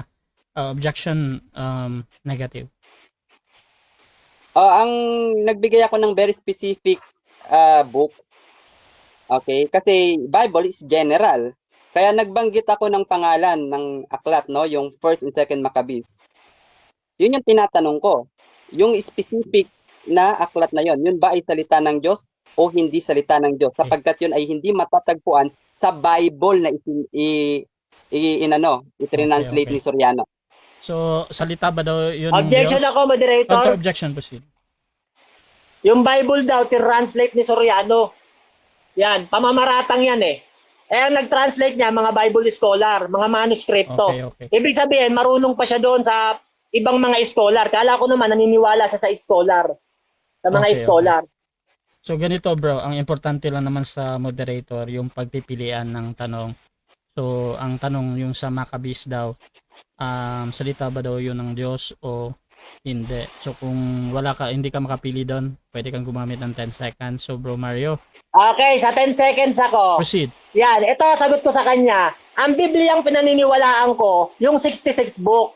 Ngayon, may free will ang tao. Kung gusto niyang paniwalaan yon, paniwalaan niya. Kasi Next ang tao question. naman hahatulan 10 sa kanyang seconds. budhi. Pero ako Okay, naniniwala next ang question. Biblia, salita ng Diyos. Next question Unang Pedro 1:20. Sabi niya, ang pinaniniwalaan niya at may freedom naman yung tao na mamili kung anong paniniwalaan niya. At ang pinaniniwalaan niya raw ay ang 66 books. Ang tanong ko, hindi ka ba naniniwala sa 73 books? Yes, hindi ako naniniwala doon kasi 66 books ang pinaniniwalaan ko na isinalin ng mga manuskripto. Ngayon, kung may naniniwala doon, Diyos na hatol kung sino ang tama at mali, hindi ikaw. Kasi nga ang Diyos namin, si Kristo, pati yung Ama, hindi si Allah. Okay, thank you. Yung 73 books ng Bible, which is, meron ako ditong hawak ngayon. Yan. Dalawang Bible to, magkaiba eh. Magkaiba. Ngayon ang tanong ko, itong 73 books na ito ba'y Bible o hindi Bible? Sagot ko sa'yo, Bible yan. At kung pinaniniwalaan niya ng iba, free will nila yon. Kasi hatulan naman tayo ayon sa budi. Ang importante, naniniwala sa Biblia. Kasi pag di ka naniniwala sa Biblia, wala kang kaligtasan. Kasi ang kaligtasan, nasa Biblia, tinuturo. Wala sa Quran. Okay, next question, Mr. Moderator. Sabi niya, ito daw na ipinakita ko, ito daw ay Biblia. Okay, Biblia to. Ulitin ko, Mario, itong Biblia na ito na 73 books, ito ba'y pinaniniwalaan mo? Yes or no? Yan. Sagot ko sa'yo, no sa 73. Yung 66 books na nakasulat dyan, pinaniniwalaan ko. Pero yung dumagdag, hindi ko pinaniniwalaan. At yan, Bible talaga yan. Nakasulat na nga Bible, oh. Hindi mo ba nababasa? Dapat di mo na tinatanong yan. Nakasulat na nga Bible eh. Ewan ko lang kung bulag ka. Tama sabi ng Biblia. Kahit umunawa kayo ng umunawa, hindi kayo makakaunawa kasi mga binulag kayo ng Diyos, ng kasamaan, ng sanlibutang ito. Bible na nga nakalagay dyan eh. Okay. Next question. Tinatanggap mo na ito ay Bible, pero hindi mo ito pinaniniwalaan. Ang tanong, meron palang Bible na hindi ka pinaniniwalaan? Objection, moderator. Wala akong sinabing hindi ko pinaniniwalaan. Sabi ko, ang pinaniniwalaan ko dyan, yung 66 books. Pero yung nadagdag doon, hindi ko pinaniniwalaan. Wag niya akong paparatangan na hindi ko pinaniniwalaan ng Biblia. Okay. Wala akong sinabi niyan. Okay. Napakasinungaling niya. Tignan mo, harap-harapan. No? Okay. So, ang nag-o-object ka doon dahil doon sa premise, negative. Meron ka bang counter objection doon or hahatol na?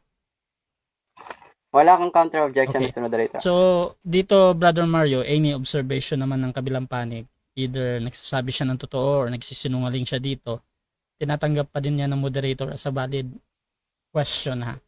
At pwede na mo namang sagutin ng 10 seconds kung talaga merong problem doon sa tanong. So, Bro Ahmad, proceed ka pa din. Okay. Wait, ilalagay ko lang sa likod yung camera ng cellphone ko. Okay. Timeless show. Okay, ito ay 73 books. Okay?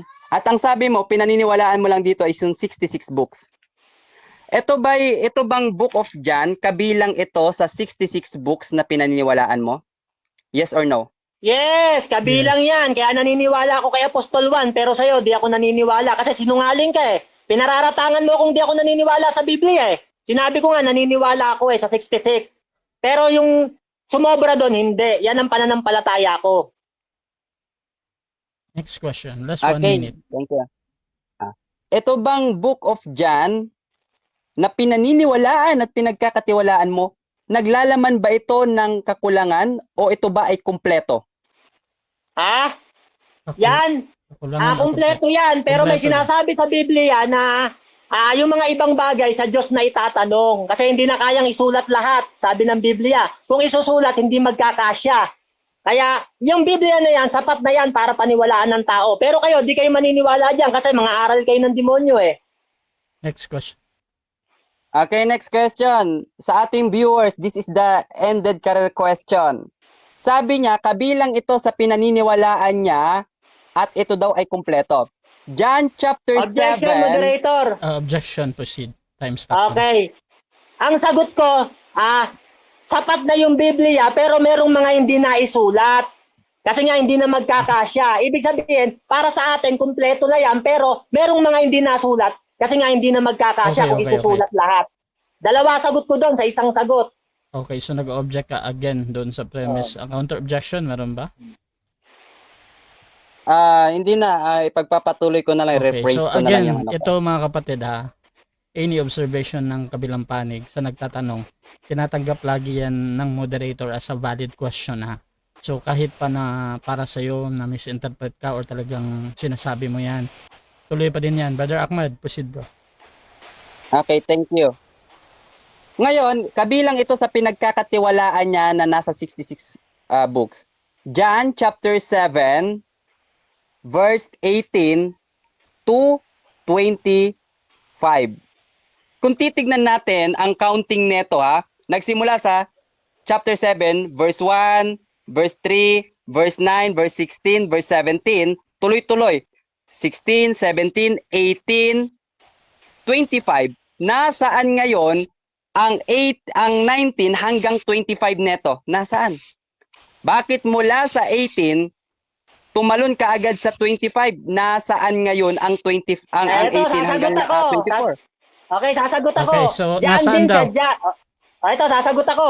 Ang sagot ko, diyan din sa Jan. Jan ng 21, 25. Sabi diyan, at meron ding iba't ibang mga bagay na ginawa sa Jesus na kung susulatin isa-isa ay inaakala ko na kahit isang sanlibutan ay hindi magkakasya ang mga aklat 7 na minutes nasusulatin. Time. Yan. Okay, so dako tayo mga kapatid sa rebuttal ng ating negative. Brother Ahmad, your time start now bro. Okay, wait lang, ayusin ko lang yung camera ko. Thank you. Ayan. Wait lang kasi sinacharge ko yung phone eh. Pa-post muna ako Mr. Moderator. Lagyan ko lang ng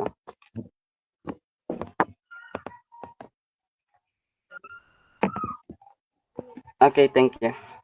So, isinulat ko rito yung kanyang mga argument kanina. Okay. Kung titignan natin, wala siyang giniba doon sa presentation ko. Okay, wala siyang giniba doon, kundi ang ginawa niya, atakihin ako ng atakihin yung the way kung paano ako mag-construct ng aking presentation in this debate. So, very improper behavior yung ganun, no? Saan pa naman ba magmamana ang mga MCGI kung hindi doon sa kanilang pinuno na pinahihirapan na ngayon doon sa impyerno.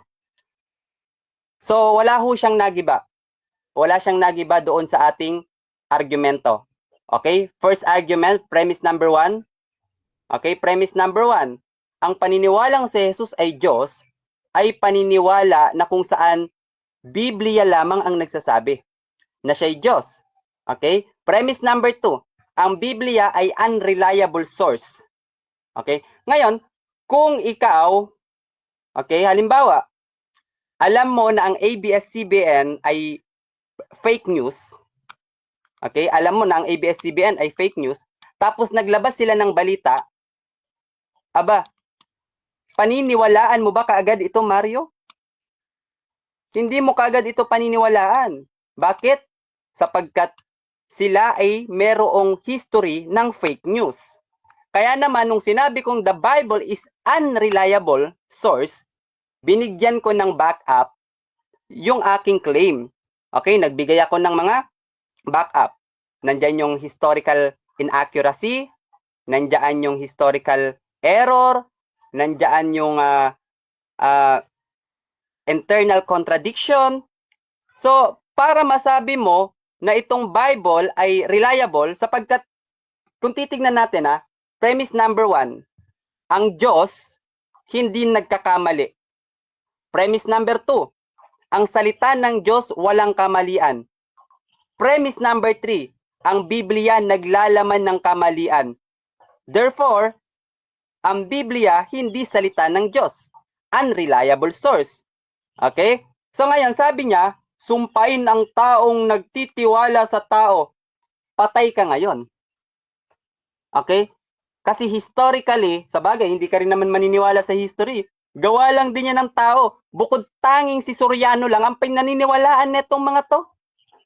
Tapos sasabihin nilang, hindi kami nagtitiwala kay Soriano. Nagtitiwala kami sa mensaheng dala-dala niya. Okay, teka lang Mario. Hindi nyo ba in-examine na Soriano, yung dala-dala mong mensahe, saan galing yan? Nung sinabi ba ni Sorianong, galing ito sa Diyos, maniwala na lang kayo. Kanino kayo ngayon naniwala? Kanino kayo nagtiwala? Doon sa sinabi ni Soriano na magtiwala na lang kayo, ako ay sugo ng Diyos? O doon sa sinasabi niya na ito'y galing sa Diyos? Alin man doon sa dalawa, nagtiwala kayo kay Soriano, Mario. At sumpain ka, lahat ng mga kasama mo na nagtitiwala sa tao batay sa paniniwala nyo. Diba? Wala daw silang, walang Biblia na i-translate si Soriano.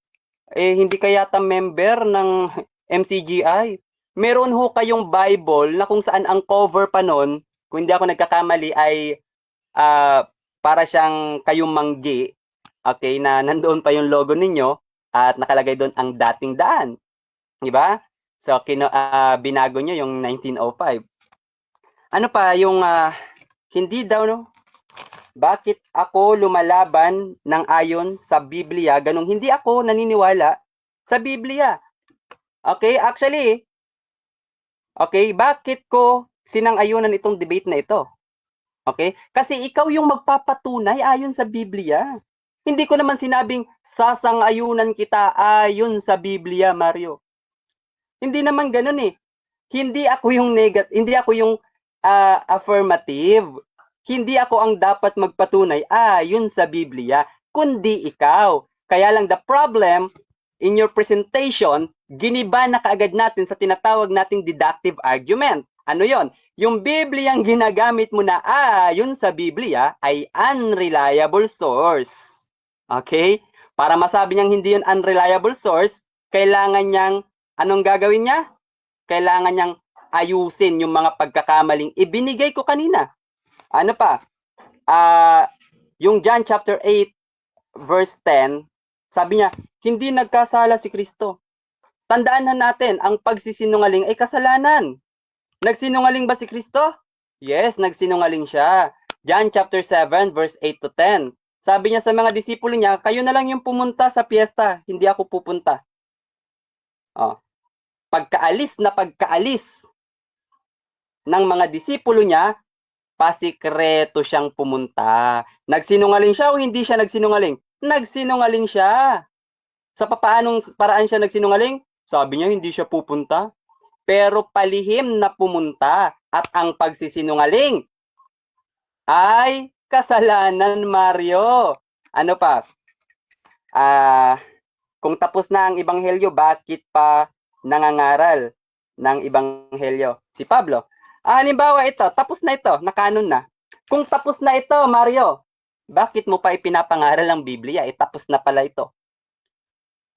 'Di ba? So, there's a problem in your logic dito, Mario. Sabi niya si Jesus, hindi nagkamali. Sure ka? Nagkamali ho si Kristo nung sinabi niyang mabubuhay siya sa ikatlong araw. Palpak yun doon. Bakit? kung titignan natin ang tradition ng mga Hudyo, okay, ipinako ho si Jesus, okay, ipinako siya, anong araw siya naipako? Friday. Okay, Friday. Namatay siya hapon. Okay.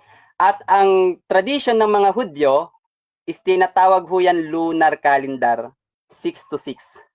Okay, nagpapalit ang kanilang araw pagdating ng 6 ng hapon. Ngayon kung titignan natin, sinabi ni Jesus, mga lahing mga mapaggawa ng kamalian, naghahanap kayo ng tanda, walang tandang ibibigay sa inyo, maliban sa tandang ibinigay kagaya ng nangyari kay Jonas, kung papaanong 3 araw at 3 gabi, si Jonas sa ilalim ng isda, ganun din ang anak ng tao. 3 araw at 3 gabi. Bilangin nga natin, Mario. Namatay siya Friday. Ipagpalagay natin alas 3, Friday ng alas 3. Mag-iisang araw siya, Saturday ng alas 3.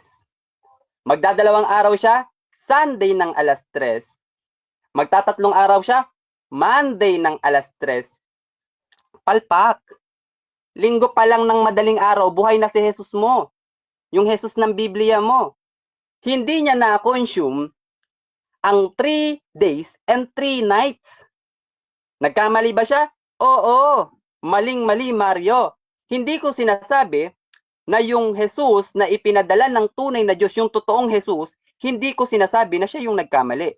Kundi, itong pagkakasulat sa Biblia, binigyan nila ng katangian si Kristo, binigyan nila ng mga salita si Kristo na kung saan ay hindi naman sinasalita ni Kristo, kaya yun ho yung nangyari. Kung babasahin natin ang Biblia, karumal-dumal ang gawain ng mga propeta. Pero hindi ho ganyan ang propeta ng tunay na Diyos.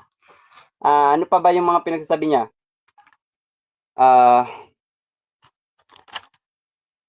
Hindi daw ako naniniwala sa Bible. Actually, kung titingnan natin, tatanungin natin siya, ito parehas Bible, saan dito yung paniniwalaan niya? Ayon ho sa mga scholar, mas maalam ka pa ba sa scholar, Mario? Hindi mo naman nakakausap yung Diyos eh. Wala ka namang banal na espiritu para sabihin, Mario, mali ang sinasabi ng scholar na yan. Wala kang ganon, Mario. Kaya sino ka para i-discredit yung mga scholar na nag-aral more than 40 years?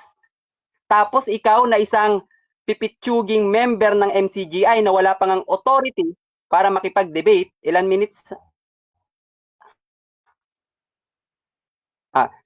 Sino pa ba ang mas paniniwalaan namin, Mario? Kanino mo gustong magtiwala kami? Sa mga scholar na nag-aral ng more than 40 years? Pinag-aralan ang konteksto, pinag-aralan ang lingwahe, yung history. Saan kami maniniwala? Sa'yo? Gusto mong sa'yo kami maniwala kung ano yung pinagsasabi mo? Gusto mong maniwala kami kay Soriano na yung sinasabi ni Soriano ang totoo? Gusto mong magtiwala kami sa sinasabi ni Soriano? Ang pagtitiwala sa sinasabi ni Soriano ay ang pagtitiwala mismo kay Soriano. Kaya sumpain ka, Mario, na nagtitiwala kay Soriano na tao. Okay. Yung first and second Maccabees, hindi niya sinagot. Thank you. Okay, so dyan nagtatapos mga kapatid ang rebuttal ng ating negative. Dako dayo sa pagtatanong, Brother Mario. Your time start now.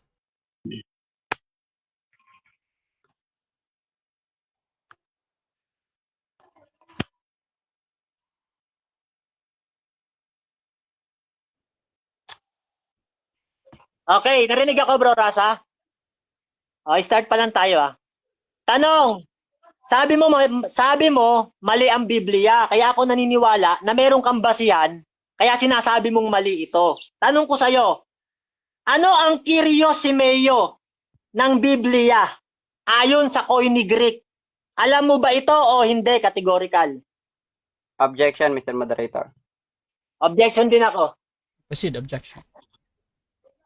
Magbibigay siya, Mr. Moderator, magbibigay siya ng mga jargon words para i-justify yung kamalian na mga ibinigay ko kanina. So, I think ito ay out of topic, Mr. Moderator. Objection din ako, Moderator. Kasi, Okay. wait lang, Mario. Kasi gumagamit siya ng imbis na direct, imbis na salubungin niya yung argumento ko, gagawa siya ng isang salita na tinatawag nating jargon words upang iwasan yung aking presentation. So I think this is a fallacy, Mr. Moderator. Okay. It's a Okay. refuting fallacy. Counter objection, brother. Ang counter Mario? objection ko, wala siyang karapatan na questionin yung mga tanong ko. Unang-una, rebuttal to. Sumagot siya kung hindi niya alam. Kasi pinamamalian niya Biblia eh. Kaya tinatanong ko sa kanya, Okay, alam niya ba okay, sa okay. Greek, koine? Kung hindi niya alam, sumagot siyang hindi niya alam. Okay, Next sige. question ako. Wait lang bro. Judgment natin dito. Ang objection kasi dito is out of topic. Before ko talaga ibibigay, i-judge ito. Tinatanong ko muna kung bakit tinatanong ng ating affirmative yung ganyang tanong. Anong kinalaman sa topic? Ako bro Rasa? Yes bro. Ayan, ang original kasing salin ng Biblia sa Greek eh. Pinamamalian niya Biblia, sa Greek to isinalin. Kaya tinatanong ko sa kanya, ano ang Kyrios ng Biblia? Nagse-search na yan bro Rasa. Pakisagot ka agad kasi rebuttal to. Okay, so ganito mga kapatid. Nababanggit naman yung sa Biblia mga kapatid. At again, nasa topic naman na ayon sa Biblia at meron kayong discussion na ganon. So tinatanggap ko to as a valid question naman. However, kung merong problem sa tanong, pwedeng gamitin ni Brother Akman yung 10 seconds niya. So gagamitin mo ba bro? Okay, gagamitin ko Proceed, yung 10 bro. seconds, Explain Mr. mo. Moderator. Okay, thank you. Actually, hindi natin sasagutin yung tanong niya kasi gagamit siya ng mga jargon words. Okay? Samantalang kung tatanungin natin siya, babalikin din natin siya ng tanong. Okay, gagamit ako ng mga coin Greek at itatanong ko sa kanya kung alam niya rin ba ito o hindi. Kahit si Soriano, Next question. hindi naman nakakabasa ng Greek. Okay, next question. Kung hindi mo pala alam yung Kyrios ng Biblia, tanong ko sa'yo, ano ang anartros ng Biblia ayon sa Koine Greek? Alam mo ba ito o hindi? Categorical. 10 seconds, Mr. Moderator. Actually, ang gagawin niya para makatakas, gagamitan ng mga jargon words. Di ba? Sabi ko sa inyo, gagawin niya yung escaping tactics na tatanungin kanya ng mga jargon words. Next Samantalang si Soriano, hindi naman nakakapagbasa ng Okay. Greek. Next 10 question na seconds. lang ako kung hindi mo alam. Dami mong paliwanag eh. Ito, tanong ko sa'yo. Tanong, nasaan ang Objection, Diyos nung hindi niya Objection mo panilikha na, ang objection lahat mo ng na, mga objection. Wait lang. Okay. Objection, proceed, negative. Ito yung objection ko, Mr. Moderator. No? Objection Napapansin din ko lang ako, kasi sa mga Moderator. Okay, proceed lang, Brother Akmal. Napapansin ko kasi sa mga debater ng mga MCG ay parang personal yung kanilang approach no sa ano. Pangalawa, Mr. Moderator, huwag siyang mag-side comment. Okay? Focus lang siya doon sa argument at iwasan niya yung pagsa-side comment kasi tignan mo Mario no, pinararatangan Objection din mo ako, kami na Moderator. kami Mahaba niya na. pananampalataya, pero Sige lang, sige nirespeto lang. ko yung ano. Okay. So, ganito ang objection dito, yung sa side comment. Bro Mario, may counter objection ka?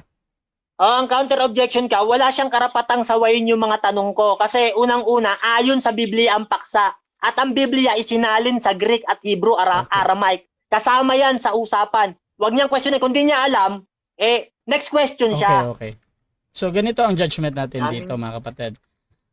During premise kasi, tinitingnan ko kung ang premise ba niya ay connected doon sa tanong niya.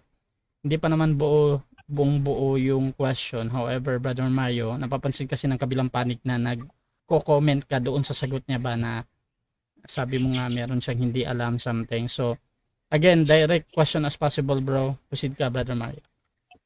Okay, next question na lang ako. Tanong, nasaan ang Diyos nung hindi niya panilikha ang lahat ng mga bagay? Nasaan siya nakatira?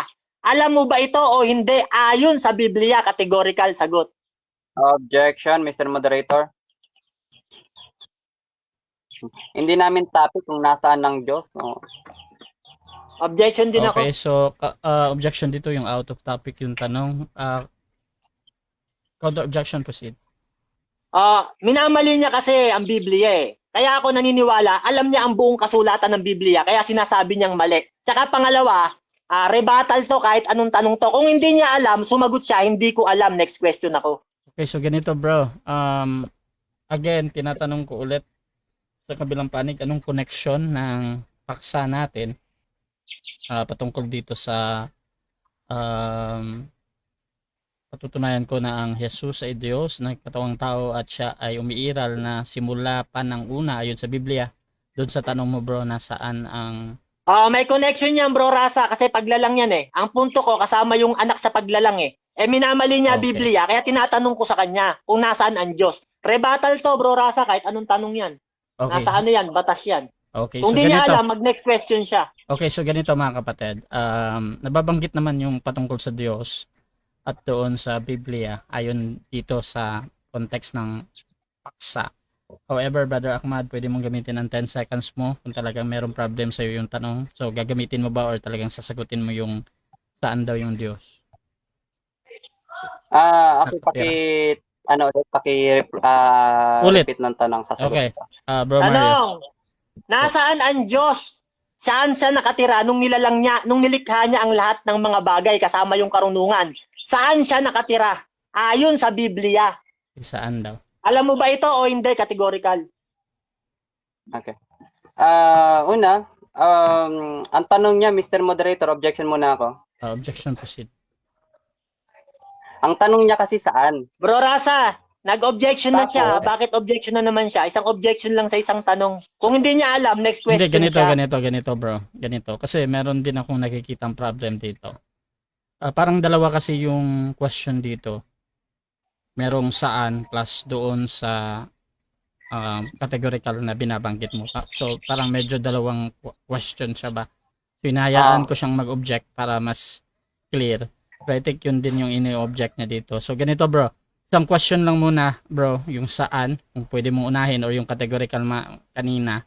So bro Mario, proceed ka bro. Tanong, nasaan ang Diyos nung hindi niya panilikha ang lahat ng mga bagay? Saan siya nakatira? Alam mo ba ito o hindi? Categorical, ayon sa Biblia. Okay. So saan daw? Alam mo ba o hindi? Okay. Hindi ko po alam, kahit si Soriano hindi niya alam kung nasaan ang Diyos nung hindi pa nalilikha ang lahat ng bagay. Kasi ganito kung ang Diyos ay nakatira sa isang bagay na hindi niya linikha o bahay na hindi niya linikha, ibig sabihin nag-coexist ito kasabay niya. Okay? Nung umiral ang Diyos, kasabay na umiral yung lugar na kung nasaan siya.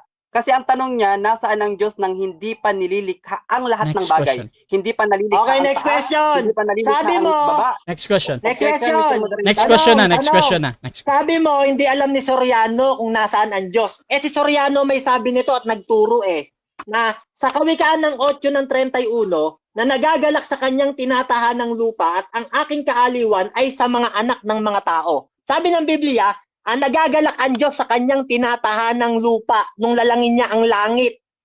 Yan, sinabi yan ni Soriano. Ngayon, pinaratangan mo si Soriano na hindi niya alam. Tanong ko sa'yo, si Soriano may sabi niyan. Tama ba si Soriano na ang Diyos nagagalak sa kanyang tinatahan ng lupa? Tama ba yung Biblia na yon na sinabi? Ayon sa Biblia, oo o hindi, categorical. Mali, Mr. Moderator. Kasi tignan mo ang Diyos daw ay nandoon sa tinatahan ng lupa. Kung titignan nyo yung problema ng tanong niya, nasaan ang Diyos nang hindi niya palinilikha ang lahat ng bagay? Tapos, ang sagot niya, ang Diyos nandoon sa tinatahan ng lupa. Sino ang lumikha ng lupang yun na tinatahanan niya? Siya rin. Ibig sabihin, nilikha niya. Ang tanong mo nung hindi pa nililikha ang lahat ng bagay. Walang taas, walang baba, walang likod, walang harap, walang kanan, walang Okay, tanong. Wait lang. walang silangan. Next question. Tanong, next question na ako Sino yung tinatawag ni David na Panginoon na uupo sa kanan ng Panginoon? Alam mo ba ito o hindi? Categorical. Ayon sa Biblia. Ulit ng tanong, Mr. Moderator. Paulit. Tanong, sino yung tinatawag ni David na Panginoon na uupo sa kanan ng Panginoon? Alam mo ba ito o hindi? Ayon sa Biblia. Sino ito? Alam mo ba o hindi? Categorical. Hindi ko alam, Mr. Hindi. Moderator, kung sino talaga, no? Kasi, maraming mga espekulasyon na ginagamit nila dyan kung sino yung uupo dun sa kanan ni David. Pero magkaganon pa man, kung si Jesus ang tinutukoy doon na uupo sa kanan ng Diyos, so merong dalawang Diyos na magkaiba ng upuan at doon pa lang hindi equal yon. Isang nasa kanan, isang nasa kaliwa. Bakit hindi sila umupo doon sa parehas na sentro? Next question. Tanong, kung hindi mo pala alam kung sino ang uupo doon, ayon sa Biblia, tanong ko sa'yo, ibig sabihin, hindi mo alam ang buong Biblia. Ang tanong ko, bakit mo minamali ang Biblia kung meron ka palang mga hindi alam sa Biblia.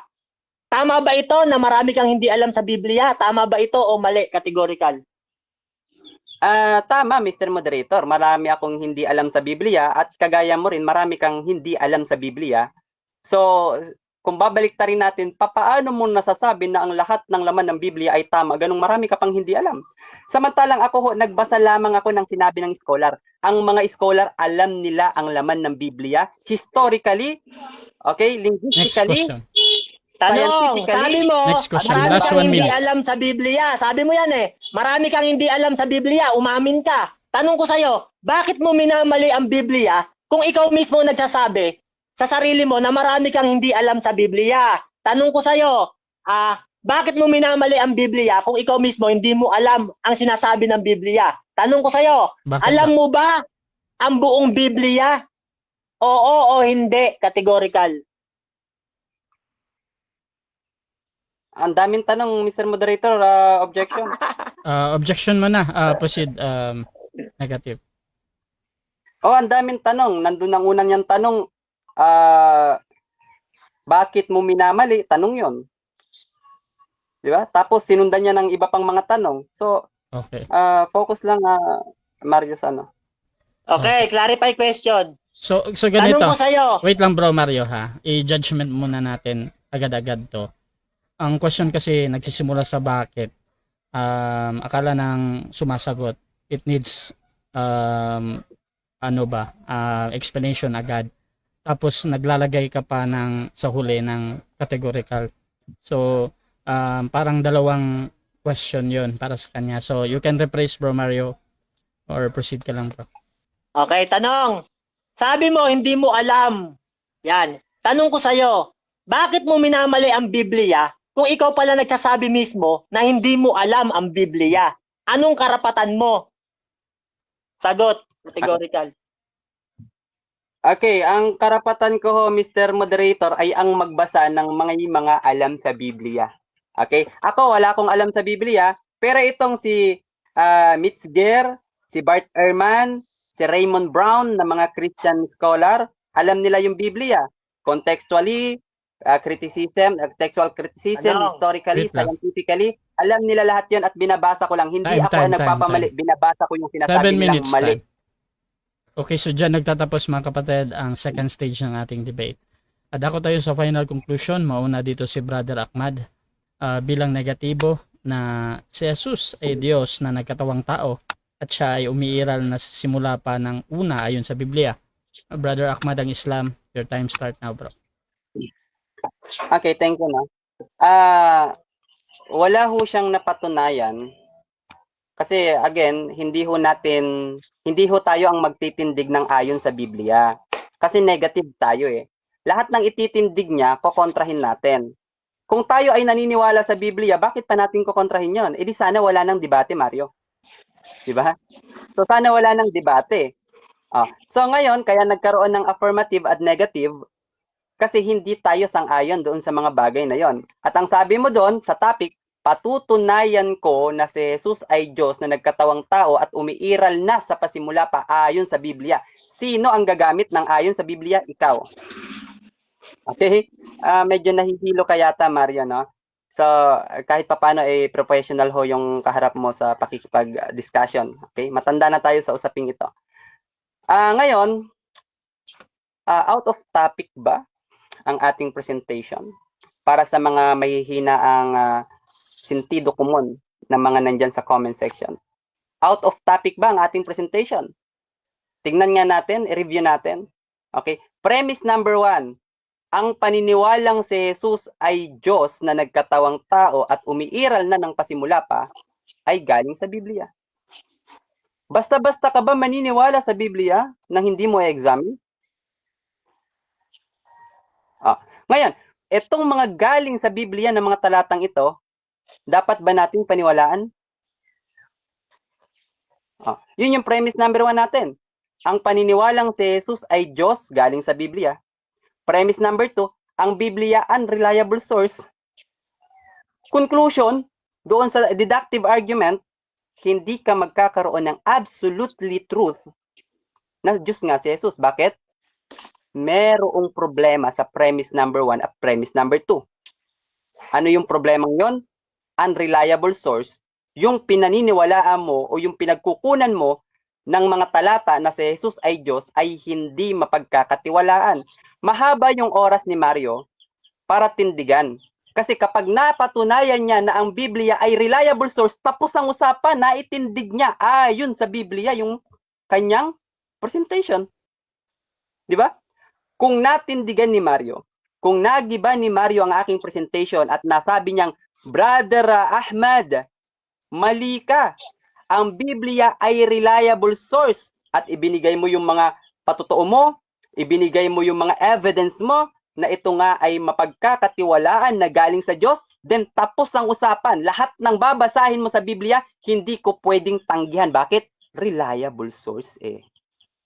Kaya lang ang problema, nakabitin, nakalambitin yung aking argument. Parang nakaganyan, Mario, malalaglag sa ulo mo, hindi mo pa sinasalo. Simula kanina ng ating debate, sinalubong ko ang argumento mo. Nagtindig ako ng aking presentation. Iniwasan mo. Bakit? Hindi mo kaya, Mario. Kaya ang conclusion ho natin, hindi napatunayan ni Mario na si Jesus ay Diyos na nagkatawang tao na umiiral na ng pasimula pa. Bakit? Hindi reliable source. Okay? Hindi ho reliable source. So para sana matindigan ni Mario, kailangan niyang tindigan ang pagiging reliable ng Biblia. Sana doon mo rin ako inatake. Kasi wala akong pakialam sa mga talatang ginagamit mo, sapagkat kahit ang mga scholar nyo nagsasabing wala yan sa most ancient manuscript, Mario. Hindi naman ako ang nagpapamali sa Biblia mo.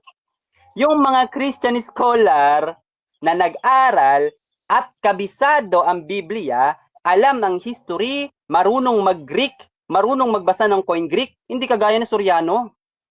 Mario, hindi naman nakakabasa at nakakapagsalita ng Koine Greek si Soriano. Ha? Hindi. O bakit pinaniwalaan mo? Tingnan mo yung logic mo, ha? Hindi ka naniniwala sa akin kasi hindi ko alam yung mga pinagsasabi mo kanina na Koine Greek. Bakit ako maniniwala sa iyo? Hindi mo naman to alam. Tapos naniwala ka kay Soriano na hindi naman nakakapagsalita si Soriano ng Greek? Koine Greek? Hindi rin siya nakakapagbasa ng Koine Greek. So, mga kapatid, no? Inatake ho natin sa debating ito yung foundation ng belief nila. Giniba kagad natin para wala nang pag-uusap. Inatake kagad natin yung kanilang source. Ibig sabihin, kahit bumunot ng mga sandata niya, ng mga talata niya, wa effect. Bakit? Unreliable. Okay, so dako tayo sa final conclusion din ng ating affirmative Brother Mario sa kanyang pinatutunayan na si Jesus ay Diyos na nagkatawang tao at siya ay umiiral na sa simula pa ng una ayon sa Biblia. Your time start now. Okay. Pansin niyo mga kapatid yung sinabi niya sa conclusion. Sabi niya, hindi daw siya ang nagpapamali sa Biblia. Yan, hindi raw siya ang nagpapamali sa Biblia. Pero, kanina niya pa sinasabi na mali ang Biblia. Pero dun sa stand niya, sabi niya, hindi ako ang nagpapamali sa Biblia. Yan. Pero sa mga stand niya, sinasabi niya, mali ang Biblia. Ibig sabihin, harap-harapan tayong niloloko neto. Harap-harapan siyang nagsisinungaling sa atin. Yan kapatid, no? Sabi niya pa, no?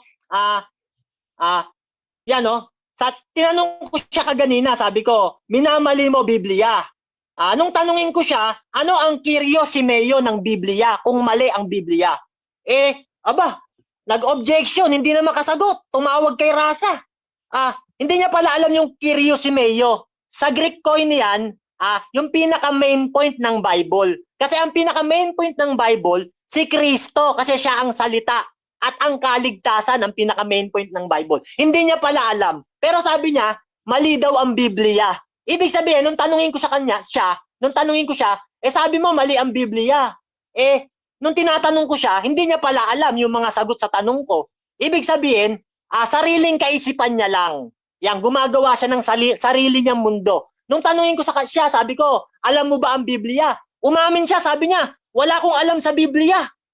Eh di tinanong ko siya, sabi ko, bakit mo pinapamalian ang Biblia kung wala ka palang alam sa Biblia? Ibig sabihin, hindi mo pwedeng sabihing mali ang Biblia kung ikaw mismo umaamin ka na wala kang alam sa Biblia. Kung pamamalian mo Biblia, kapatid, unang-una, dapat alam mo Biblia. Ibig sabihin, nagsisinungaling ka na naman sa harap ng maraming tao. Yan, napakasinungaling mo. Yan, nung tanungin ko siya kanina, sabi ko, inaway niya pa yung yung mga nagko-comment. Sabi niya, yung mga nagko-comment section dyan ng mga may sinabi siya, inaway niya pa yung mga nagko-comment eh. Parang talagang siya lang ang tama eh. O, tinanong ko siya, sabi ko, nasaan ang Diyos nung lalangin niya ang lahat ng mga bagay? Nasaan siya nakatira? Sabi niya, kahit si Soriano nga, hindi alam yan eh. Ibig sabihin, pinaratangan niya si Soriano na hindi raw alam ni Soriano. Samantalang, si Soriano mismo nagturo na ang Diyos sa Kawikaan ng 8:31, meron siyang tinatahan ng lupa. Si Soriano mismo nagturo nun. Sabi mo, hindi alam ni Soriano. Ibig sabihin, pinaparatangan mo si Soriano na alam naman ni Soriano, sabi mo, hindi niya alam. Nagsisinungaling ka na naman sa harap ng maraming tao. Yan, 3 kasinungalingan na yan ha. Ito, sabi niya, hindi daw alam ni Soriano. Yan, no? Ibig sabihin, sinasabi ng Biblia, sinasabi ni Soriano, alam niya eh. Tinuturo niya sa mga tao eh. Sabi niya, hindi raw alam ni Soriano. Lumalabas, namamaratang to sa tao, napakasinungaling. Ito, no? Meron pang siyang sinabi, sabi niya sa akin kaganina, hindi raw ako naniniwala sa Biblia ang hawak niya. Tinanong niya ako, Biblia ba ito? Sabi ko sa kanya, nakasulat na nga Biblia eh. Nakasulat na nga eh. Sabi niya, Biblia ba ito? Ibig sabihin, tumatanong siya, nakasulat na nga doon sa hawak niya, Biblia, tinatanong niya pa. Ibig sabihin, bakit mo tinatanong kung nakasulat na nga Biblia sa hawak mo? Bakit mo pa tinatanong Biblia? Ibig sabihin, kamangmangan yung ginagawa mo. Yan kapatid, no? Para maliwanagan ng mga tao. Ngayon, sabi niya pa sa akin, hindi raw ako naniniwala sa Biblia ang hawak niya. Nag-objection ako kay Rasa. Sabi ko, objection bro Rasa. Naniniwala ako sa Biblia ang hawak niya sa 66 books. Pero dun sa sumobra, hindi. Ibig sabihin, pinaparatangan niya ako nang hindi ko naman sinabi. Ibig sabihin, nagsisinungaling ka na naman sa harap ng maraming mga tao. Ilang kasinungalingan na? 4 na. Yan. Yan, lumalabas. Bakit namin kayo paniniwalaan? Kung dito mismo sa laban natin, napakaraming kasinungalingan ang ginagawa mo. Harap-harapan pa sa aming mga tao. Tapos yung mga nagko-comment, inaaway mo pa. Ibig sabihin ba, ikaw lang nakakaunawa? Mali ka. Sabi niya pa kaganina, gibain ko raw, sabi niya sa premise. Yung pagiging Diyos ni Jesus, patunayan ko raw, ayon sa Biblia. Yung premise niyang una. Nag-premise siya ng pangalawa. Lahat daw ng talatang ginagamit ko ay variable source, parang ganon. Mali daw ang source. Yan, ganyan. Pumaparatang siya sa Biblia, na mali ang Biblia, pero umaamin siya, wala siyang alam sa Biblia.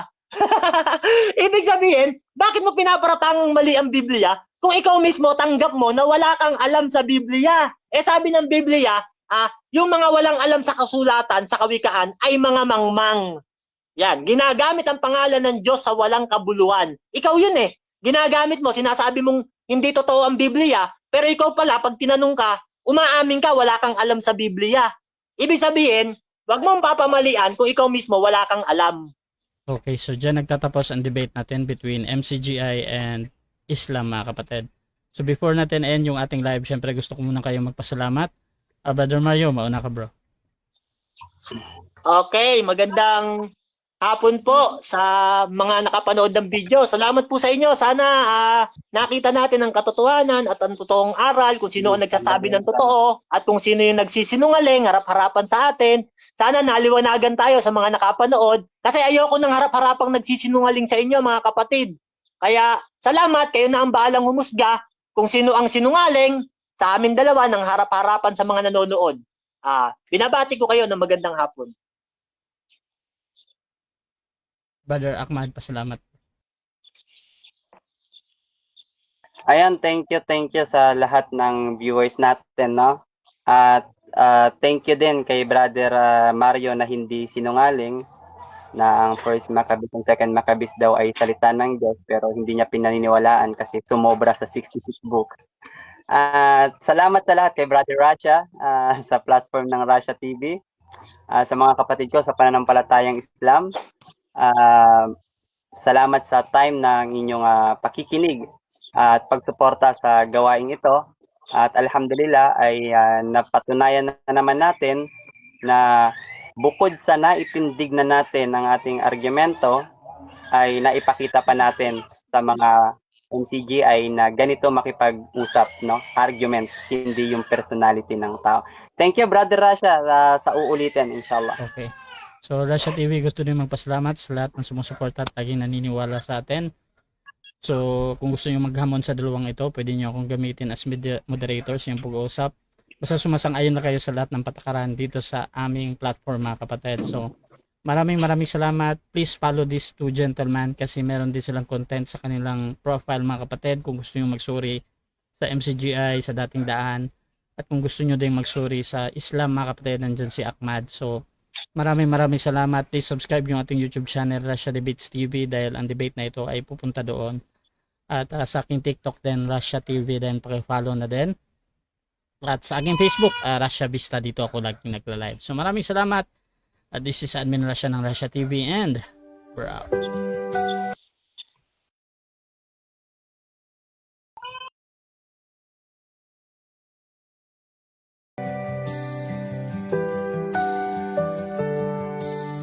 Darkness fades when you are near. Your light breaks through our deepest fear. You make the broken heart rejoice in